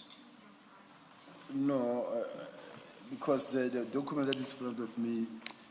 No, you're looking at the wrong page. It's page 205. Whoa, I'm okay. Thank you very much. This is the letter that we began with. Yes. Right. We've now dealt with your answer to the question that I asked pertaining to paragraph 2. Okay. And this letter is a detailed set of instructions for compliance with the minister's directive. Is that correct? That's correct. And I just want to ask you some questions based on this. In paragraph 3.4, on page 206, designated by the Divisional Commissioner for Detective and Forensic Services, who must establish a secure repository for case files and evidence to ensure continuity and prevent any loss or tampering.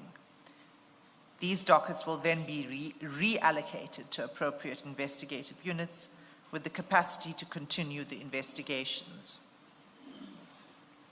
So this was a requirement that the dockets be delivered to the Divisional Commissioner, Detective and Forensic Services. Is that what one should understand by it?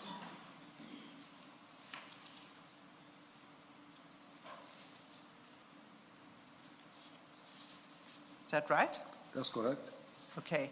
And where would that be? In head office? No. Where is the Divisional Commissioner for Detective and Forensic Services? I think I said at the place determined by the divisional commissioner. So it could be any place in the country. It could be any place between in KZ and where the dockets are. So it would be removed and be taken to a location where there would be a secure repository. Yes. Okay. And you say you didn't mean that it should go to the DivCom, Detective and Forensic Services at head office. No, I said it must go to her. Yes, but not physically I delivered never to head dictated office. a place where. Okay. And then you asked for, if we can But turn, it could have been head office as well. It could have been head office as well. Thank you, thank you. and then in paragraph 4, you ask for a comprehensive closing report to be submitted by 16 January, confirming compliance with the aforementioned directives. Now, I think this has come up before. This letter is dated 17 January, but you ask for the report to be delivered the day before. Do you want to comment on that? I think at a much earlier station, I did indicate that at some point, because it looked like I gave them a day or two, because it was signed on the 17th. And then here the date was the 16th. In other words, it came, I don't know what caused the confusion in between when I received this and when I signed this, but I accept the typo or the error that exists here because I said on the 16th, but I signed on the 17th. So, quite honestly speaking, I'm lifting my hands high up in the air on this one. Okay. Then you ask, then you detail what the report should look like, how the report should be structured. And in 4.1, you say it should, let's just start from before. The report should be structured according to the following guidelines. 4.1, executive summary. In the second bullet, you say summary of key considerations that resulted in the decision to disband the task team. Now, this letter is addressed to the head of the task team, who did not support the disbandment of the task team. How would he have been able to prepare a report? And I've got a few questions on this, but my first is, how would you expect him to prepare a report that explains the considerations that underlined the decision, that were informed the decision of the minister? How would he know? Earlier, I indicated that he never really indicated that he does not support at all. Even the National Commissioner never indicated that he's not in support. So he never indicated that he does not support. You're saying General Khumalo never indicated that he did not support the disbandment of the task team that he was the leader of? Yes, he never. Sorry, General Sibiya, when you drafted this letter, you could not have known that because you had not engaged with General Khumalo at this point. So when you drafted this letter, how did you expect him to comply with the second bullet in 4.1? Accepting that in March, when you did engage with him, he didn't express a disagreement. You signing this letter on the 17th of January, and you have not spoken to him at all about the PKTT. That is correct. So how did you expect him to comply with bullet 2 when you signed this letter? That's really the question. Chair, because when I write this letter, I write it as positive as possible, knowing that this is an official document with the minister and the National Commissioner's blessing. So I write it to him. And then if he himself was not in agreement, he would have responded to this letter also in writing and say, I see you wrote this letter to me, but I'm not in agreement. But instead, we don't have that.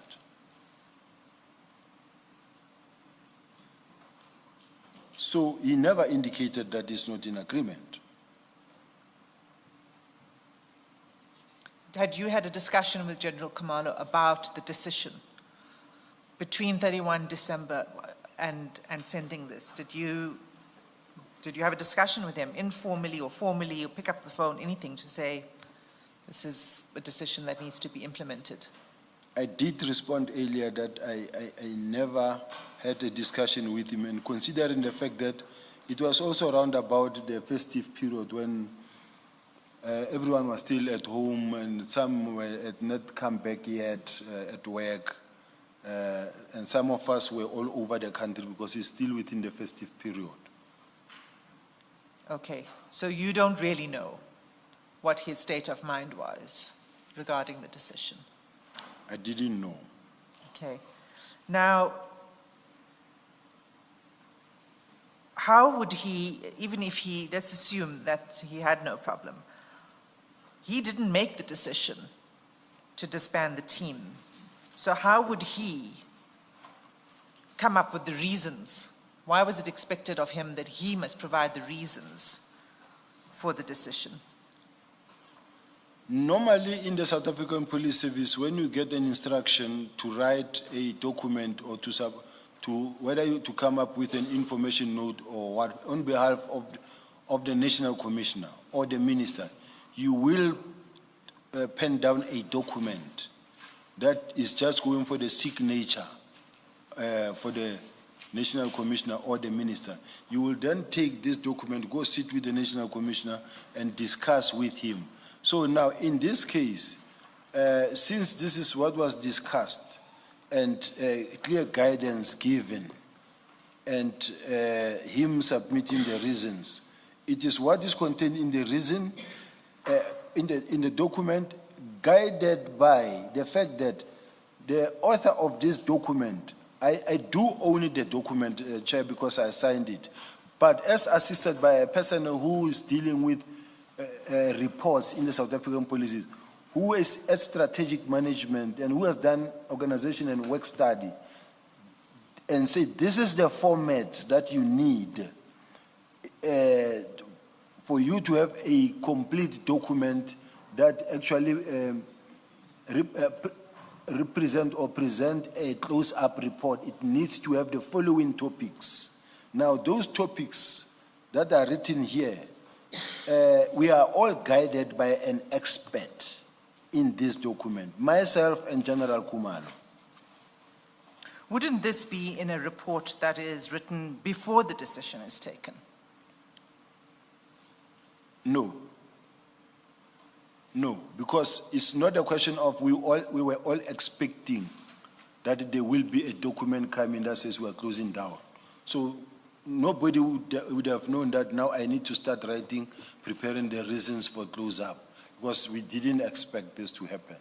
But in the normal course, before a decision is taken, wouldn't the decision be underpinned by reasons, and those reasons would be located somewhere before the decision is taken? It's true. But when I look at the letter of the minister, the few lines that is written in the document itself, the few lines that are written in the document itself, from the minister's point of view, whether as a minister of police, who determines policy for the police, he gives reasons from his own understanding and where he comes from. And now, which means the National Commissioner, before we get to this point, was in fact the one who was supposed to immediately, when he received this letter, take the same letter, go back to the minister and say, Minister, I want to understand where you're coming from. I don't agree with 1, 2, 3, 4. Can we hold on until I come back? Or make me understand. But the National Commissioner, instead, forwarded it and say, prepare a close-up report. It's already on board by so saying and say, prepare a close-up report. So this is a late question as far as I'm concerned.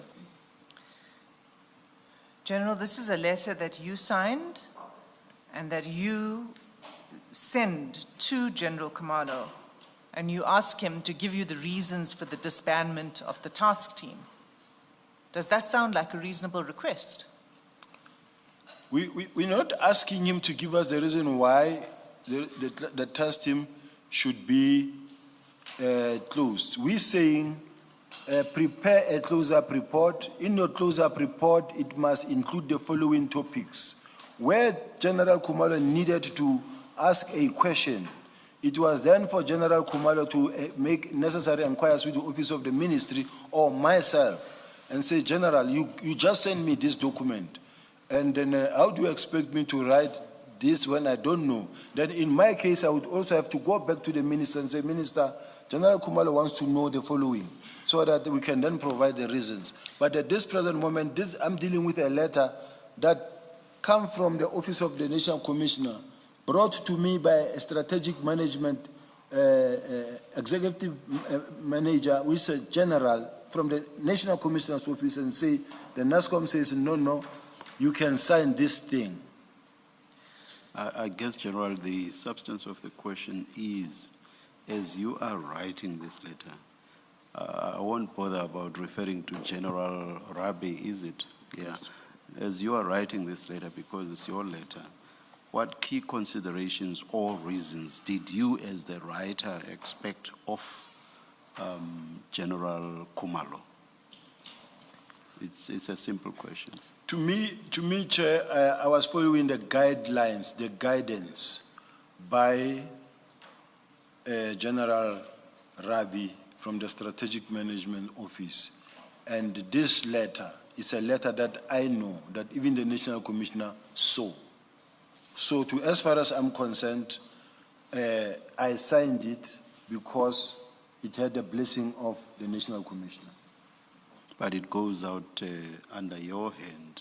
And in response to a question of mine earlier, you said you accept it's your letter. So bullet 2 of 4.1 is basically written by you, and you are asking for key considerations, which I read to be reasons. So what reasons did you expect of General Khumalo? Because bearing in mind that he did not disband the PKTT. This letter, Commissioners, as General Ravi wrote this letter, he gave guidance. It's a guideline that says, give us a comprehensive close-up report must be submitted by 16 January, confirming compliance with the aforementioned directives. The report should be structured according to the following guidelines. Now, it gives different topics. It's guidelines. Now, which means you're not necessarily expected to even provide the reasons for disbandment if you don't have them, or if it's something that you cannot write, or you could either write back and say, may I be clarified on the following key issue, so that we are able to then guide you further. Thank you, General. Ms. Asim? Thank you. So it was free to General Khumalo to not do that if it wasn't something that he was within his knowledge, which, of course, it's not in his knowledge, right? I suggest so. And Ms. Hasim, it's 4:15. Let us adjourn at this stage. I have no objection if you continue or adjourn. We're Now available. you want me to look lazy, Ms. Kiernan. I want to stay neutral. General, should we continue? Let's pull through. Let's continue. Okay, let's adjourn at 5 p.m. then. Let's continue. all right, Chair. So let's continue through the letter.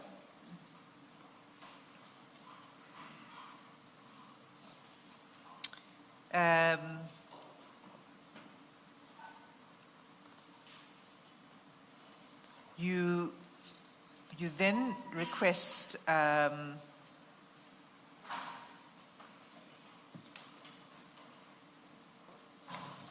going to move over to the next page, 4.5. Input from key stakeholders in response to the announced disbandment of the task team. For example, comments by NPA and SSA. Now, would there not have been consultation with these key stakeholders prior to the disbandment of the decision to disband? This letter serves as a guideline and all the necessary important exercises that need to be done or what needed to be considered or done. Now, in this case, the consultation with key stakeholders was one of the key issues to attend to. And as General Khumalo later indicated in his correspondence that they also made use of this same document. They took certain key topics out of that and then also allocated action plan, and then they allocated such an action plan to the National Commissioner in terms of consultation with stakeholders. But they were all guided from this document. That doesn't answer my question. My question is, would there not have been consultation with the key stakeholders? And so the input from the stakeholders would be sought prior to the announcement of the disbandment, right? The answer is really the same answer, because this document, no one expected disbandment, no one expected this letter. There wouldn't have been any prior consultations with nobody, because the answer will remain the same. For as long as we're still sticking to wasn't there supposed to be a consultation, the answer is the same. General, maybe Ms. Hassim as well. If you look at 3.7, paragraph 3.7 at page 207, it says, so this is, as I read this letter, the whole of paragraph 3, it's steps that must be taken, the whole of paragraph 3. And then 3.7 says stakeholder communication. All internal and external stakeholders must be notified in writing about the disbandment, the transition plan for ongoing cases, and the future protocol. That's in 3.7. And then the paragraph that Ms. Hassim is now discussing, 4.5, stakeholder feedback. It is feedback on the task in 3.7. It doesn't answer the question, Ms. Hassim's question, that should there not have been stakeholder engagement before. But I think 4.5 makes sense when you look at 3.7. Because after disbandment, the plan says, now tell all your stakeholders what your transition plan is and future protocols. And then 4.5 requires your report to state what their feedback is. Thanks, Commissioner Beloy. The question remains the same, because it would mean that there would only be communication to stakeholders after the decision is made. So my question is, and this is an important question, because the PKTT was made up of multiple stakeholders itself, including... Before the question, and please hold your thought on it, I just want to make an observation, General, on what the last thing you said just now. You said you did not expect, and you are not referring only to yourself, but I think you are referring to everybody. You said you did not expect this letter, and you said it twice, now. Yes. And you have said it twice already before. I think the first time you mentioned it, you said, we all did not expect the disbandment. And then you said it again later. You've said it 4 times. That's correct. I find it rather odd that you say you were not surprised and that General Masemula should not have been surprised when all of you say 4 times, did not expect this. I'm just making that observation and to have it on record. You may continue with you. But if you want to comment, General, you may. I really wish I want to comment, Chair, and it is with respect as well, I'm not challenging the Chair. When I say General Masemula cannot say he was also shocked or surprised, I'm just banking on the fact that it was not the first time we all saw a letter was just drafted, having not had any discussion prior at all. But you don't expect it, and I would think you must be surprised when you see it, when you did not expect it. That's the point I'm making. If the chair calls me one day into a meeting and say, General, I'm concerned about 1, 2, 3, 4 that is happening, and I think we really need to re-look into this situation and that, and then go think about it, but we need to reconsider this or to review this, look into that one. Then I indicate and say, no, but I don't think it will make any problem, there's any problem in this regard. You see, there wasn't okay, continue. Then I say, I don't see any problem, I think it can be done. Then it all goes quiet. It's festive season now, we're all over the country doing festive season. Later in the year, in the end of the year, the 31st, I see a letter coming through. It will come as a shock, but not surprised, because I know about it. It was once raised.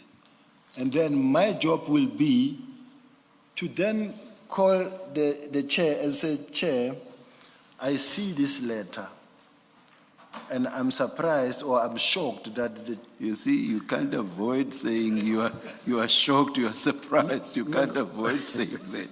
I'm saying because that's actually what should ordinarily happen in those circumstances. You yourself cannot avoid being shocked or surprised, General. Thank you, Chair. Thank you.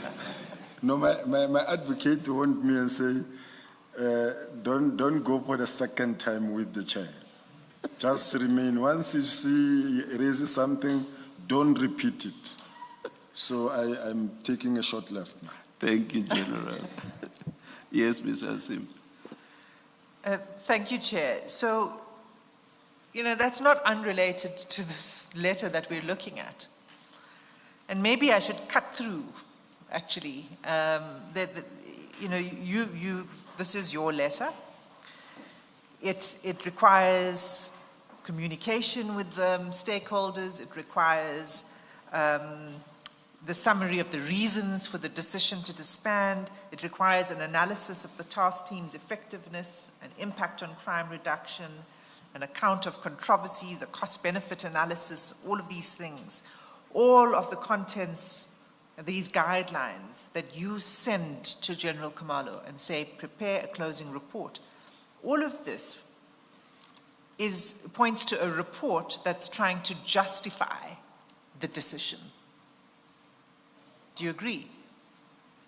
All of these items that I've just read out, and you can look at it more closely if you wish to. May I ask to please repeat the question? So the guidelines, all of these guidelines that you're talking about, you're saying these are guidelines, and I refer you to some examples. One would be in 4.1, the summary of key considerations that resulted in the decision to disband the task team. 4.3, the bullets under operational review of the task team and its effectiveness. 4.4, any controversies and issues that arose during the task team's operation. 4.5, input from key stakeholders 4.6, cost-benefit analysis of the task team's operations. 7, legal and compliance review, summary of any legal challenges, compliance or governance issues encountered. 4.7, data and security management. All of this, these that I've read out, are guidelines for a document that is intended to justify the decision. No. No. This is not about okay, explain your no before I go to the next question. It is not an attempt to justify, because remember, this document was not crafted by the minister or myself. The bottom line here is that as much as I am the signatory of this document, it went past the eyes of the National Commissioner. We cannot really take out the National Commissioner from this letter, because it was discussed with him. Even before it got sent to me, it went past his hands. He saw it. It came to me. I own the document because at the ultimate end I had to sign it. But if this document came from General Rabi straight to me, I would take absolute full responsibility. But if it went via the Office of the National Commissioner, brought to my office by a general working with General Masemola to me, we are both in this thing together. So all I'm saying, Chair, is that I accept the responsibility for drafting this letter, but because of the fact that my commander, my boss, saw it and was satisfied with it. If he saw it and he didn't agree with it, General Sibola was wrong to bring it to my office. Can I test my observation with you, General? Looking at this document, here is my observation. What it contains is guidelines that are usually followed when you close down a task team or a unit. And in the normal course, all of these things would have happened before the decision is taken, correct? That is correct. So that when you then prepare this report and you give them 2 days to submit it, they already have in their possession feedback from the NPA, feedback from the other stakeholders. They already have a breakdown of resources. They already have summary of legal challenges. But if you produce a document like this after the decision is taken, it doesn't make sense, because you're saying to them within 2 days, go to NPA and get NPA's feedback, go to State Security Agency and get their feedback and response. And that's impossible to do it in 2 days. Before you answer, just to the tail end of that is, the question was, I had asked about the NPA and the SSA, and I said specifically in the context of this task team, because they were part owners of the task team. They had a very serious role to play. They were members of the task team, the SSA and the NPA. So consultation would have been before the decision. It was a multidisciplinary task team. It was not just the police. It was other disciplines, including NPA, including State Security Agency, including other role players. So the simple observation I make is that in the normal course, how you shut down a task team or a unit, you would have done these things in advance so that when you ask for a closeout report, it can be produced because you have all these things in the normal course. In the normal course, it is what ought to have happened. Yes. Firstly, I want to raise this issue.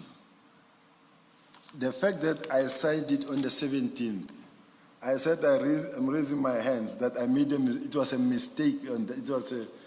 The date, maybe, I don't know how it happened. General, stop there. I even gave you a benefit of a doubt and say maybe you were expecting a response by the 20th.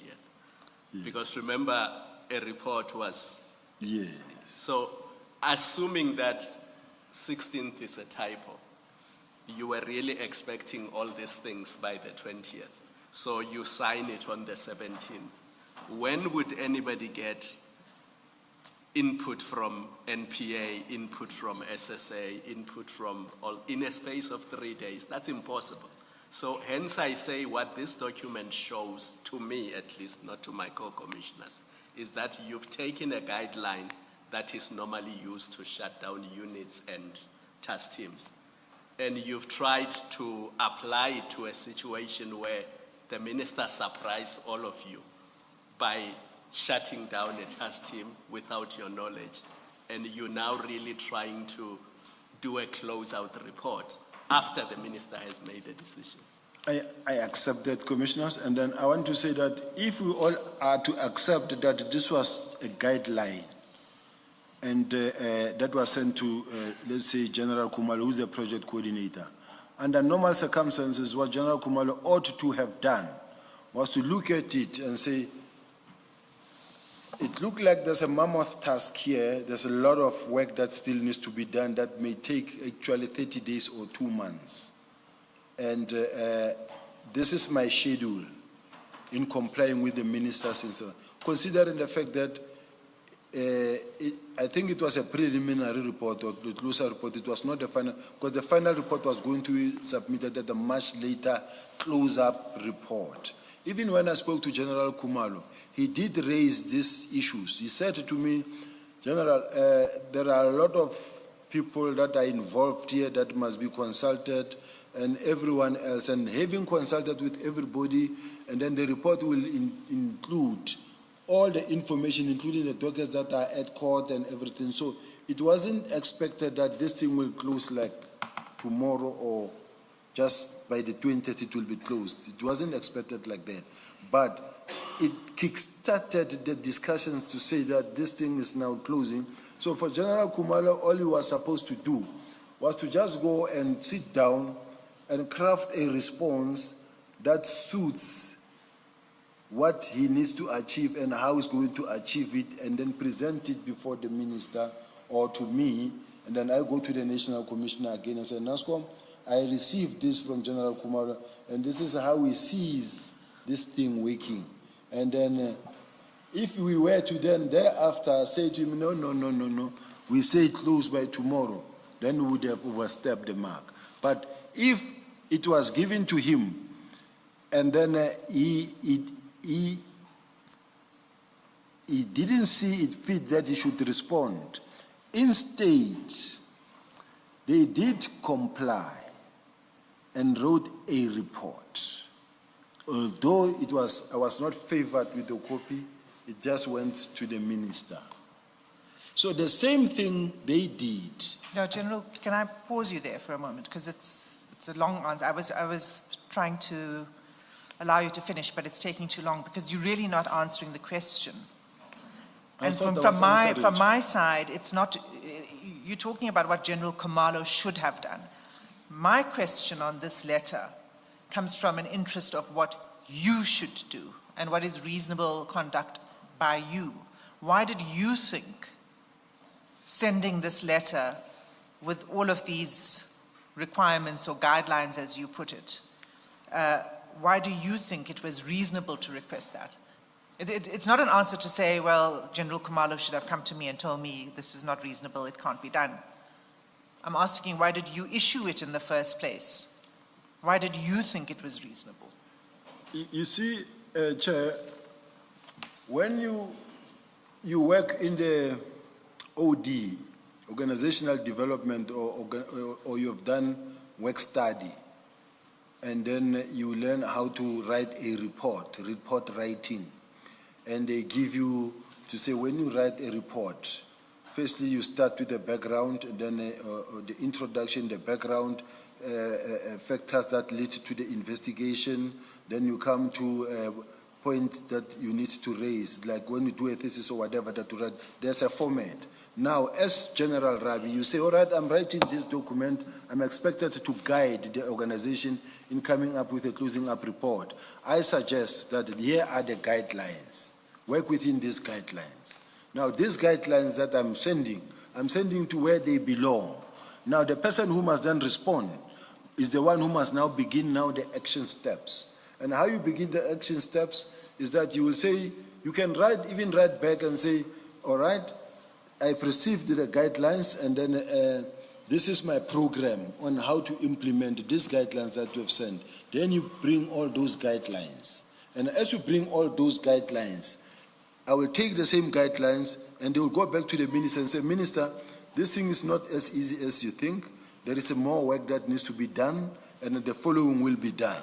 So that is why I take it that we all had a responsibility to bring our side. In my case, it was sent to me to sign, I sent.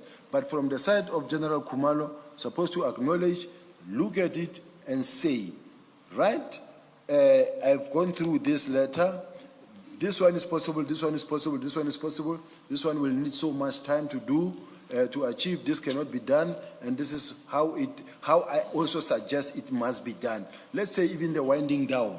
Then you will write the same letter and say, I suggest that it must be done in phases.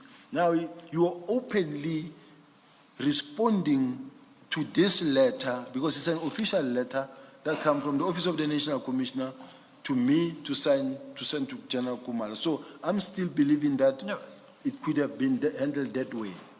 Except General, at paragraph 3.2, you give an instruction that has immediate effect. You say, effective immediately, all investigative personnel must report, are directly accountable to the Divisional Commissioner for Detective and Forensic Services until they are reassigned to alternative units.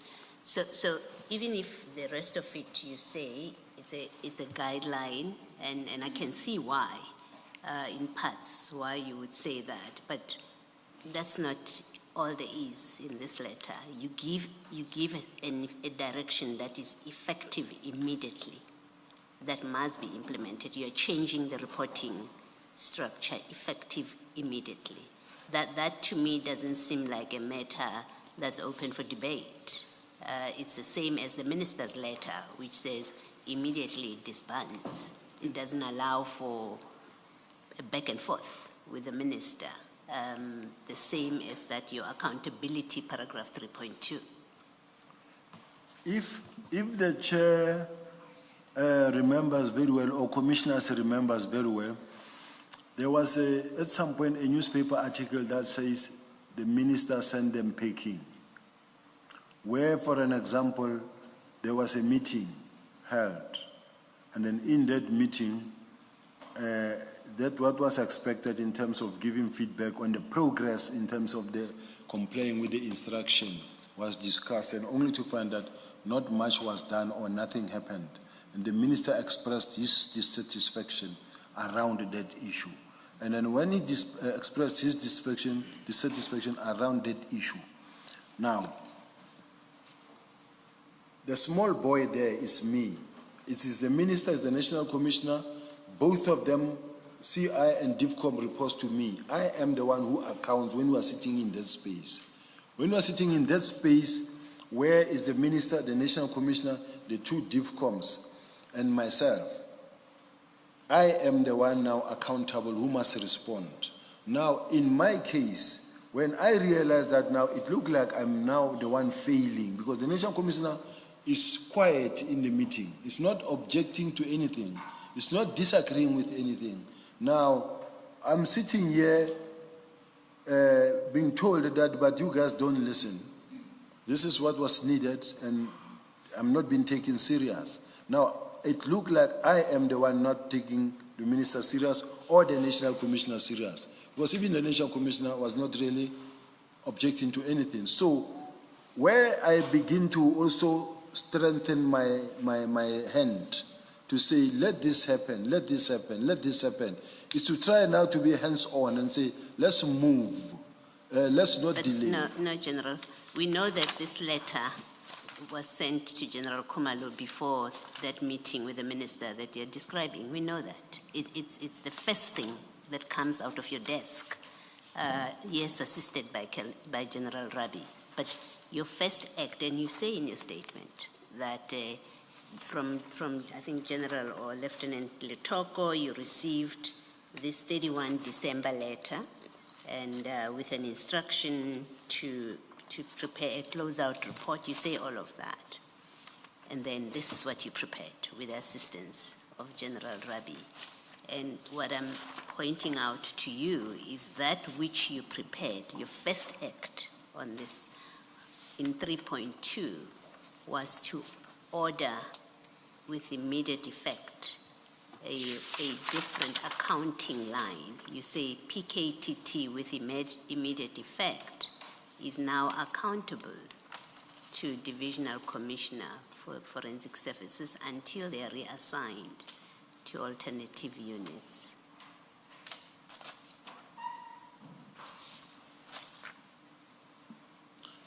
Just going through the letter. Okay. Yes.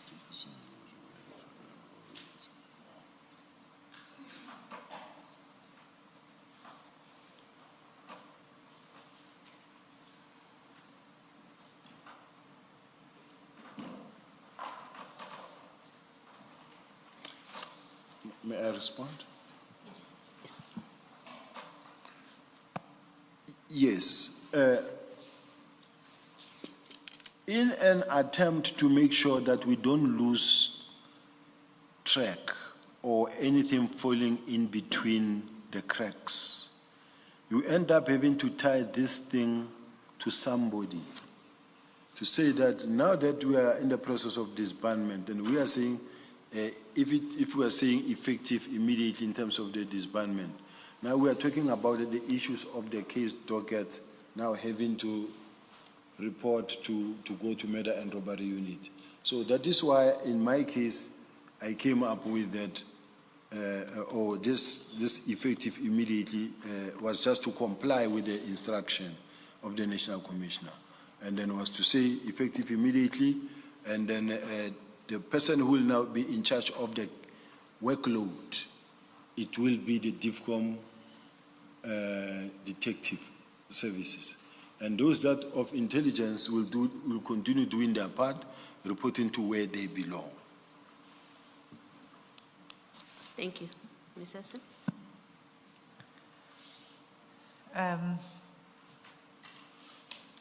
Thank you, Commissioner. I just want to,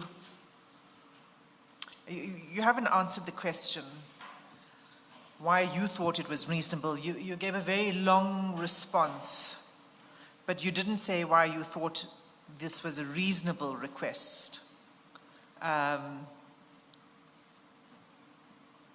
to issue this letter with all of these guidelines. And it's not just that it's lengthy, it's not just that it will take time, but it's that what's being requested is to provide the reasons for a decision from someone who did not make the decision. So I'd like your response on that, because I'm saying to you that's not a reasonable request. I thought, commissioners, how I responded was that this was a guideline. This was a guideline. And it being a guideline, it needed to be treated as a guideline. Where Commissioner Khumalo, General Khumalo, had a different approach or response to it, or opinion, different opinion, he would have also responded as such, in such a way that he also brings his side of the story. So he could have come back to you to say, this is just not possible to be done, and you, when you sent it, you expected that would be the kind of, that was your expectation. He has done it before. It doesn't make sense, because it doesn't tally up with what Commissioner Baloy was putting to you about you requesting immediate action on this. Nor does it tally up with the requirement in the minister's letter that a closing report must be provided by 20 January, which was 3 days after you sent this letter. You can comment on that if you wish.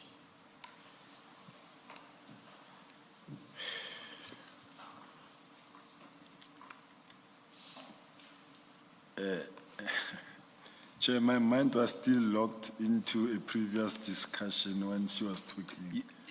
And then when she was talking and said it doesn't make sense on this, and then I'm thinking on certain things. Ms. Now she Hassan, says please. your comment on that. Please repeat the question. I apologize. No problem, General, no problem. What I was saying to you, General, is that your last response to me, which is that they're just guidelines, you didn't really expect that it would be done in 3 days. In other words, that was your response to my question, surely this is not reasonable. You said, well, you know, you didn't expect. He could have come back and said it's not going to get done. And I'm saying that doesn't make sense in the light of the contents of this letter, which require immediate action, or in the context of the letter from the minister, which required a closing report on the 20th of January, 3 days after you sent this letter. So that's what I'm saying to you. That's the comment I'm making. That's the observation I'm making about your response to me about reasonableness. And I'm saying to you, do you wish to comment on Yes, I wish to comment.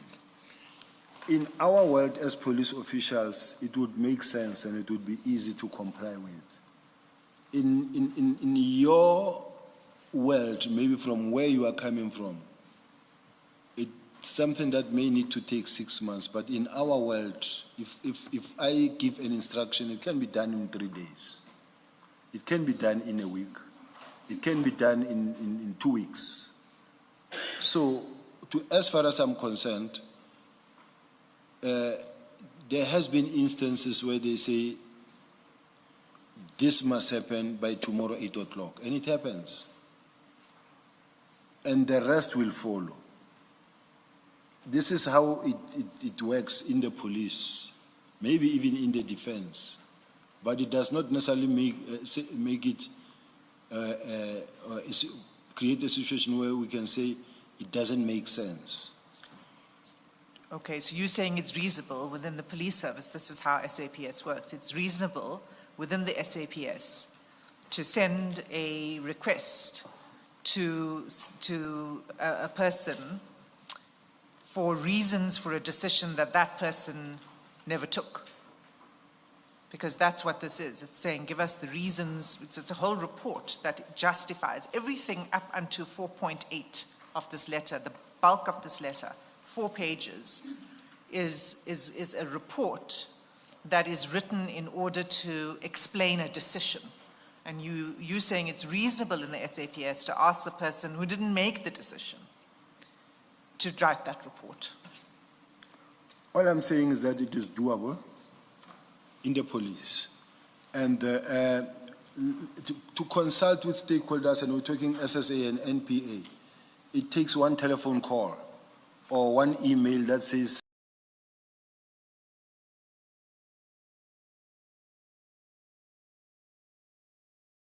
there needs to be this meeting. Go meet each and every prosecutor on the ground. What happens is that from General Masemola, the National Commissioner, as it was his responsibility task there, he was just going to meet, let's say, the National Director of Public Prosecutions, or send me to go meet the DPP, or send the Provincial Commissioner to say, go meet your counterpart, the DPP there, and discuss this matter of the National Commissioner. Now that can be done to say what are the dynamics, what are the challenges, so that whatever that is being raised, then it gets put in writing, then there's a response back or feedback to the National Commissioner, to the Minister. So all I'm saying is that it is doable, it is possible, it is not a question of it could not be done. It's just a question of really there's not really that much of a crisis. Disbanding this task team is a small task team, by the way. It could just easily be done easily. and confirming with the stakeholders. To get a meeting of the stakeholders is easy. There are instances like where, for instance, you have to get for forensic establishment of forensic, where to get public works, get the Department of Justice, get that one into a meeting to go and discuss an urgent matter. It happens. So all I'm saying, I'm not downplaying or undermining the process, but what I'm just saying is that it is doable. General, can you just look at 4.9? I mean, this letter is a very confusing letter for purposes of what was sought to be achieved. In 4.9, the heading you say, closure plan, detailed implementation plan for the orderly disbandment of the task team, steps for transferring or archiving, reallocating resources and managing personnel transition. What in fact were you saying in that 4.9 supposed to happen? Practically, what would have happened? A detailed implementation plan for the orderly disbandment of the task team, steps for transferring or archiving of data, reallocating resources and managing personnel transitions.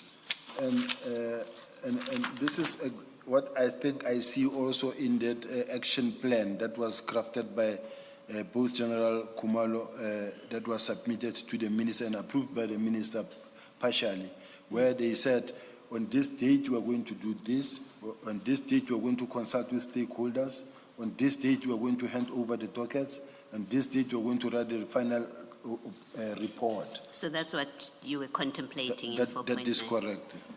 Thank you.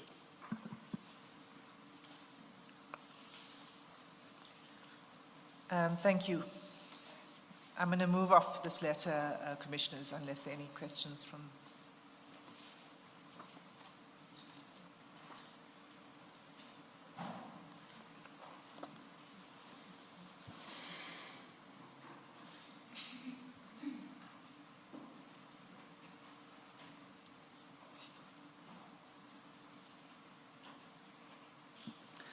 Perhaps let's start a new topic tomorrow. Let's adjourn and resume at 9:30. Thank you, Chair. Thank you.